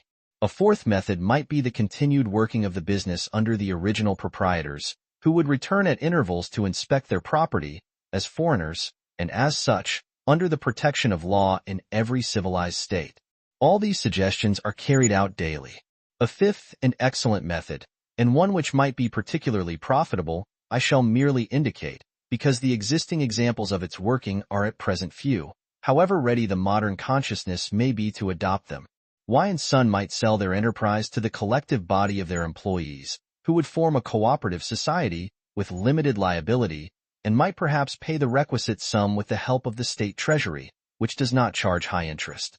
The employees would then gradually pay off the loan, which either the government or the Jewish company, or even Y&Son, would have advanced to them. The Jewish company will be prepared to conduct the transfer of the smallest affairs equally with the largest. And whilst the Jews quietly immigrate and establish their new homes, the company acts as the great controlling body, which organizes the departure, takes charge of deserted possessions, guarantees the proper conduct of the movement with its own visible and tangible property, and provides permanent security for those who have already settled. Securities of the company. What assurance will the company offer that the abandonment of countries will not cause their impoverishment and produce economic crises? I have already mentioned that honest anti-Semites, whilst preserving their independence, will combine with our officials in controlling the transfer of our estates. But the state revenues might suffer by the loss of a body of taxpayers, who, though little appreciated as citizens, are highly valued in finance. The state should, therefore, receive compensation for this loss. This we offer indirectly by leaving in the country businesses which we have built up by means of Jewish acumen and Jewish industry, by letting our Christian fellow citizens move into our evacuated positions, and by this facilitating the rise of numbers of people to greater prosperity so peaceably and in so unparalleled a manner. The French Revolution had a somewhat similar result, on a small scale, but it was brought about by bloodshed on the guillotine in every province of France and on the battlefields of Europe. Moreover, inherited and acquired rights were destroyed, and only cunning buyers enriched themselves by the purchase of state properties. The Jewish company will offer to the states that come within its sphere of activity direct as well as indirect advantages. It will give governments the first offer of abandoned Jewish property and allow buyers most favorable conditions. Governments, again, will be able to make use of this friendly appropriation of land for the purpose of certain social improvements. The Jewish company will give every assistance to governments and parliaments in their efforts to direct the inner migration of Christian citizens. The Jewish company will also pay heavy taxes. Its central office will be in London, so as to be under the legal protection of a power which is not at present anti-Semitic. But the company, if it is supported officially and semi-officially, will everywhere provide a broad basis of taxation. To this end, it will establish taxable branch offices everywhere. Further, it will pay double duties on the twofold transfer of goods which it accomplishes. Even in transactions where the company is really nothing more than a real estate agency, it will temporarily appear as a purchaser and will be set down as the momentary possessor in the register of landed property. These are, of course, purely calculable matters. It will have to be considered and decided in each place how far the company can go without running any risks of failure. And the company itself will confer freely with finance ministers on the various points at issue. Ministers will recognize the friendly spirit of our enterprise and will consequently offer every facility in their power necessary for the successful achievement of the great undertaking. Further and direct profit will accrue to governments from the transport of passengers and goods, and where railways are state property the returns will be immediately recognizable. Where they are held by private companies, the Jewish company will receive favorable terms for transport, in the same way as does every transmitter of goods on a large scale. Freight and carriage must be made as cheap as possible for our people, because every traveler will pay his own expenses. The middle classes will travel with cook's tickets, the poorer classes in immigrant trains. The company might make a good deal by reductions on passengers and goods, but here, as elsewhere, it must adhere to its principle of not trying to raise its receipts to a greater sum than will cover its working expenses. In many places, Jews have control of the transport, and the transport businesses will be the first needed by the company and the first to be liquidated by it. The original owners of these concerns will either enter the company's service or establish themselves independently over there. The new arrivals will certainly require their assistance, and theirs being a paying profession, which they may and indeed must exercise there to earn a living, numbers of these enterprising spirits will depart. It is unnecessary to describe all the business details of this monster expedition. They must be judiciously evolved out of the original plan by many able men, who must apply their minds to achieving the best system. Some of the company's activities. Many activities will be interconnected. For example, the company will gradually introduce the manufacture of goods into the settlements, which will, of course, be extremely primitive at their inception. Clothing, linens, and shoes will first of all be manufactured for our own poor immigrants, who will be provided with new suits of clothing at the various European emigration centers. They will not receive these clothes as alms, which might hurt their pride, but in exchange for old garments. Any loss the company sustains by this transaction will be booked as a business loss. Those who are absolutely without means will pay off their debt to the company by working overtime at a fair rate of wage. Existing immigration societies will be able to give valuable assistance here, for they will do for the company's colonists what they did before for departing Jews. The forms of such cooperation will easily be found. Even the new clothing of the poor settlers will have the symbolic meaning. You are now entering on a new life. The Society of Jews will see to it that long before the departure and also during the journey a serious yet festive spirit is fostered by means of prayers, popular lectures, instruction on the object of the expedition, instruction on hygienic matters for their new places of residence, and guidance in regard to their future work. For the Promised Land is the land of work. On their arrival, the immigrants will be welcomed by our chief officials with due solemnity, but without foolish exultation, for the Promised Land will not yet have been conquered. But these poor people should already see that they are at home. The clothing industries of the company will, of course, not produce their goods without proper organization. The Society of Jews will obtain from the local branches information about the number, requirements, and date of arrival of the settlers, and will communicate all such information in good time to the Jewish company. In this way, it will be possible to provide for them with every precaution. Promotion of industries. The duties of the Jewish company and the Society of Jews cannot be kept strictly apart in this outline. These two great bodies will have to work constantly in unison, the company depending on the moral authority and support of the society, just as the society cannot dispense with the material assistance of the company. For example, in the organizing of the clothing industry, the quantity produced will at first be kept down so as to preserve an equilibrium between supply and demand. And wherever the company undertakes the organization of new industries, the same precaution must be exercised. But individual enterprise must never be checked by the company with its superior force. We shall only work collectively when the immense difficulties of the task demand common action. We shall, wherever possible, scrupulously respect the rights of the individual. Private property, which is the economic basis of independence, shall be developed freely and be respected by us. Our first unskilled laborers will at once have the opportunity to work their way up to private proprietorship. The spirit of enterprise must, indeed, be encouraged in every possible way. Organization of industries will be promoted by a judicious system of duties, by the employment of cheap raw material, and by the institution of a board to collect and publish industrial statistics. But this spirit of enterprise must be wisely encouraged, and risky speculation must be avoided. Every new industry must be advertised for a long period before establishment, so as to prevent failure on the part of those who might wish to start a similar business 6 months later. Whenever a new industrial establishment is founded, the company should be informed, so that all those interested may obtain information from it. Industrialists will be able to make use of centralized labor agencies, which will only receive a commission large enough to ensure their continuance.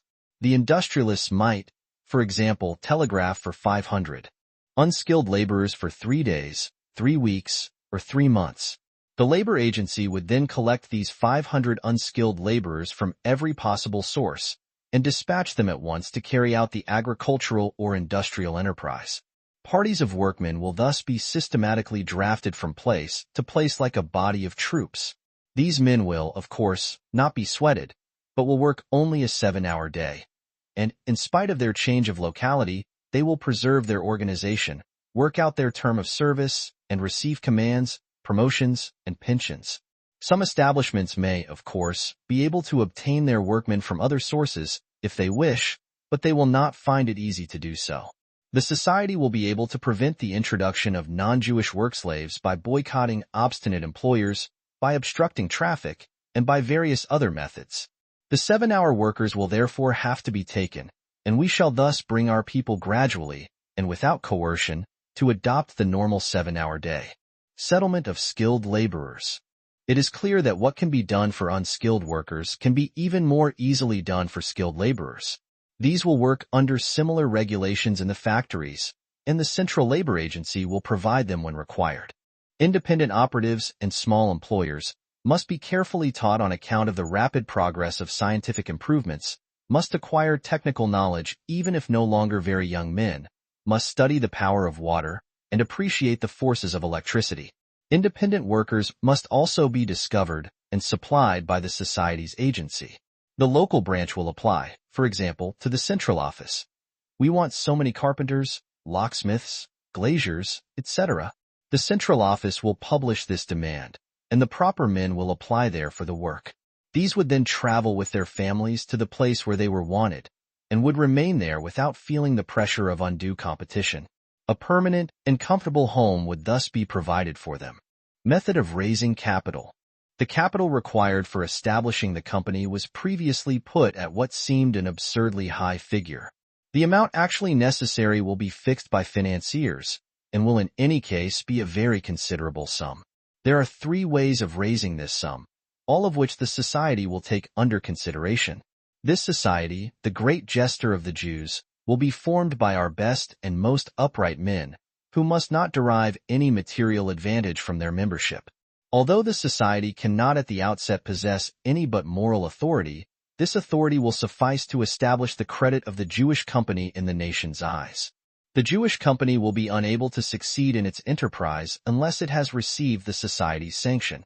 It will thus not be formed of any mere indiscriminate group of financiers, for the society will weigh, select, and decide, and will not give its approbation till it is sure of the existence of a sound basis for the conscientious carrying out of the scheme. It will not permit experiments with insufficient means, for this undertaking must succeed at the first attempt. Any initial failure would compromise the whole idea for many decades to come, or might even make its realization permanently impossible. The 3 methods of raising capital are 1. Through big banks, 2. Through small and private banks, 3. Through public subscription. The first method of raising capital is through big banks. The required sum could then be raised in the shortest possible time among the large financial groups, after they had discussed the advisability of the course. The great advantage of this method would be that it would avoid the necessity of paying in the 1,000 millions, to keep to the original figure, immediately in its entirety. A further advantage would be that the credit of these powerful financiers would also be of service to the enterprise. Many latent political forces lie in our financial power, that power which our enemies assert to be so effective. It might be so, but actually it is not. Poor Jews feel only the hatred which this financial power provokes. Its use in alleviating their lot as a body, they have not yet felt. The credit of our great Jewish financiers would have to be placed at the service of the national idea. But should these gentlemen, who are quite satisfied with their lot, feel indisposed to do anything for their fellow Jews who are unjustly held responsible for the large possessions of certain individuals, then the realization of this plan will afford an opportunity for drawing a clear line of distinction between them and the rest of Jewry.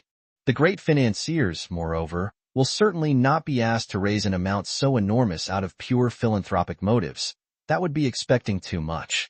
The promoters and stockholders of the Jewish company are, on the contrary, expected to do a good piece of business, and they will be able to calculate beforehand what their chances of success are likely to be.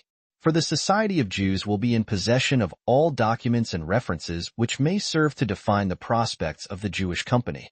The Society will in particular have investigated with exactitude the extent of the new Jewish movement, so as to provide the company promoters with thoroughly reliable information on the amount of support they may expect. The Society will also supply the Jewish company with comprehensive modern Jewish statistics, thus doing the work of what is called in France a Société d'études, which undertakes all preliminary research previous to the financing of a great undertaking. Even so, the enterprise may not receive the valuable assistance of our moneyed magnates. These might, perhaps, even try to oppose the Jewish movement by means of their secret agents. Such opposition we shall meet with relentless determination. Supposing that these magnates are content simply to turn this scheme down with a smile, is it, therefore, done for? No. For then the money will be raised in another way, be an appeal to moderately rich Jews. The smaller Jewish banks would have to be united in the name of the national idea against the big banks till they were gathered into a second and formidable financial force. But, unfortunately, this would require a great deal of financing at first, for the £50 million would have to be subscribed in full before starting work. And, as this sum could only be raised very slowly, all sorts of banking business would have to be done in loans made during the first few years. It might even occur that, in the course of all these transactions, their original object would be forgotten. The moderately rich Jews would have created a new and large business, and Jewish emigration would be forgotten. The notion of raising money in this way is not by any means impracticable. The experiment of collecting Christian money to form an opposing force to the big banks has already been tried. That one could also oppose them with Jewish money has not been thought of until now. But these financial conflicts would bring about all sorts of crises. The countries in which they occurred would suffer, and anti-Semitism would become rampant. This method is therefore not to be recommended. I have merely suggested it, because it comes up in the course of the logical development of the idea. I also do not know whether smaller private banks would be willing to adopt it. In any case, even the refusal of moderately rich Jews would not put an end to the scheme. On the contrary, it would then have to be taken up in real earnest. The Society of Jews, whose members are not businessmen, might try to found the company on a national subscription. The company's capital might be raised, without the intermediary of a syndicate, by means of direct subscription on the part of the public. Not only poor Jews, but also Christians who wanted to get rid of them, would subscribe a small amount to this fund. A new and peculiar form of the plebiscite would thus be established, whereby each man who voted for this solution of the Jewish question would express his opinion by subscribing a stipulated amount. This stipulation would produce security. The funds subscribed would only be paid in if their sum total reached the required amount, otherwise the initial payments would be returned. But if the whole of the required sum is raised by popular subscription, then each little amount would be secured by the great numbers of other small amounts. All this would, of course, need the express and definite assistance of interested governments. Footnotes. A. The practice of paying the workmen's wages in goods instead of money. 4. Local groups. Our transmigration. Previous chapters explained only how the emigration scheme might be carried out without creating any economic disturbance. But so great a movement cannot take place without inevitably rousing many deep and powerful feelings. There are old customs, old memories that attach us to our homes. We have cradles, we have graves, and we alone know how. Jewish hearts cling to the graves. Our cradles we shall carry with us thee hold our future, rosy and smiling. Our beloved graves we must abandon, and I think this abandonment will cost us more than any other sacrifice. But it must be so. Economic distress, political pressure, and social obloquy have already driven us from our homes and from our graves. We Jews are even now constantly shifting from place to place, a strong current actually carrying us westward over the sea to the United States, where our presence is also not desired. And where will our presence be desired? So long as we are a homeless nation. But we shall give a home to our people, and we shall give it, not by dragging them ruthlessly out of their sustaining soil, but rather by transplanting them carefully to a better ground. Just as we wish to create new political and economic relations, so we shall preserve as sacred all of the past that is dear to our people's hearts. Hence a few suggestions must suffice. as this part of my scheme will most probably be condemned as visionary. Yet even this is possible and real, though it now appears to be something vague and aimless. Organization will make of it something rational. Immigration in groups. Our people should immigrate in groups of families and friends. But no man will be forced to join the particular group belonging to his former place of residence. Each will be able to journey in his chosen fashion as soon as he has settled his affairs. Seeing that each man will pay his own expenses by rail and boat, he will naturally travel by whatever class suits him best. Possibly there will even be no subdivision for classes on board train and boat, so as to avoid making the poor feel their position too keenly during their long journey. Though we are not exactly organizing a pleasure trip, it is as well to keep them in good humor on the way. None will travel in penury. On the other hand, all who desire to travel in luxurious ease will be able to follow their bent. Even under favorable circumstances, the movement may not touch certain classes of Jews for several years to come. The intervening period can therefore be employed in selecting the best modes of organizing the journeys. Those who are well off can travel in parties if they wish, taking their personal friends and connections with them. Jews, with the exception of the richest, have, after all, very little intercourse with Christians. In some countries their acquaintance with them is confined to a few spongers, borrowers, and dependents. Of a better class of Christian they know nothing. The ghetto continues though its walls are broken down. The middle classes will therefore make elaborate and careful preparations for departure. A group of travelers will be formed in each locality, large towns being divided into districts with a group in each district, who will communicate by means of representatives elected for the purpose. This division into districts need not be strictly adhered to. It is merely intended to alleviate the discomfort and homesickness of the poor during their journey outwards. Everybody is free to travel either alone or attached to any local group he prefers. The conditions of travel regulated according to classes will apply to all alike. Any sufficiently numerous traveling party can charter a special train and special boat from the company. The company's housing agency will provide quarters for the poorest on their arrival. Later on, when more prosperous emigrants follow, their obvious need for lodgings on first landing will have to be supplied by hotels built by private enterprise. Some of these more prosperous colonists will, indeed, have built their houses before becoming permanent settlers, so that they will merely move from an old home into a new one. It would be an affront to our intelligent elements to point out everything that they have to do. Every man who attaches himself to the national idea will know how to spread it, and how to make it real within his sphere of influence. We shall first of all ask for the cooperation of our rabbis.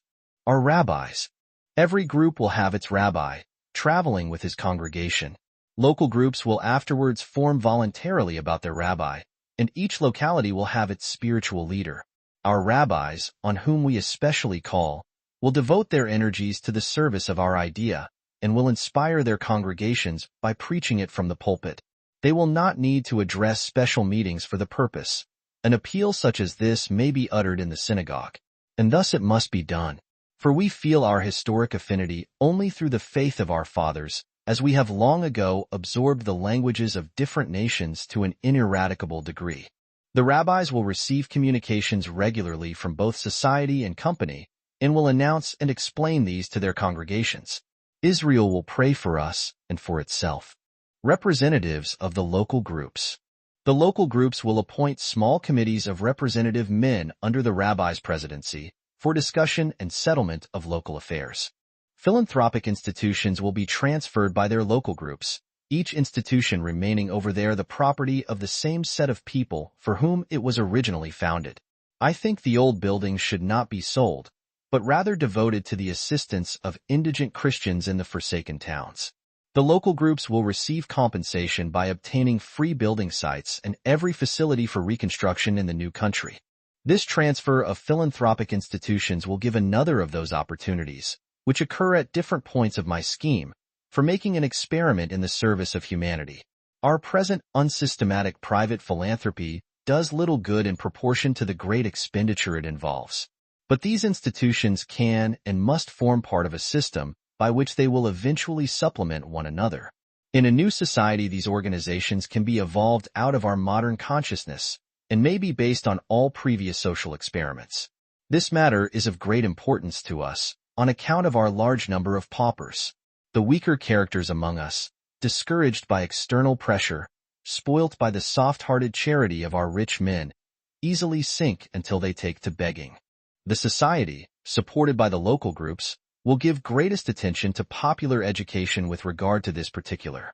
It will create a fruitful soil for many powers which now wither uselessly away. Whoever shows a genuine desire to work will be suitably employed. Beggars will not be endured. Whoever refuses to do anything as a free man will be sent to the workhouse. On the other hand, we shall not relegate the old to an almshouse. An almshouse is one of the cruelest charities which our stupid good nature ever invented. There our old people die out of pure shame and mortification. There they are already buried. But we will leave even to those who stand on the lowest grade of intelligence the consoling illusion of their utility in the world. We will provide easy tasks for those who are incapable of physical labor, for we must allow for diminished vitality in the poor of an already enfeebled generation. But future generations shall be dealt with otherwise. They shall be brought up in liberty for a life of liberty.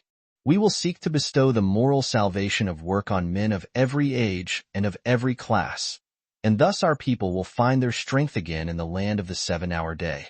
Plans of the towns. The local groups will delegate their authorized representatives to select sites for towns. In the distribution of land, every precaution will be taken to effect a careful transfer with due consideration for acquired rights. The local groups will have plans of the towns, so that our people may know beforehand where they are to go, in which towns and in which houses they are to live. Comprehensive drafts of the building plans previously referred to will be distributed among the local groups. The principle of our administration will be strict centralization of our local group's autonomy. In this way, the transfer will be accomplished with the minimum of pain. I do not imagine all this to be easier than it actually is. On the other hand, people must not imagine it to be more difficult than it is in reality. The departure of the middle classes. The middle classes will involuntarily be drawn into the outgoing current, for their sons will be officials of the society or employees of the company over there. Lawyers, doctors, technicians of every description, young business people in fact, all Jews who are in search of opportunities, who now escape from oppression in their native country to earn a living in foreign lands will assemble on a soil so full of fair promise. The daughters of the middle classes will marry these ambitious men. One of them will send for his wife or fiancée to come out to him, another for his parents, brothers, and sisters. Members of a new civilization marry young. This will promote general morality and ensure sturdiness in the new generation. And thus we shall have no delicate offspring of late marriages, children of fathers who spent their strength in the struggle for life. Every middle-class immigrant will draw more of his kind after him.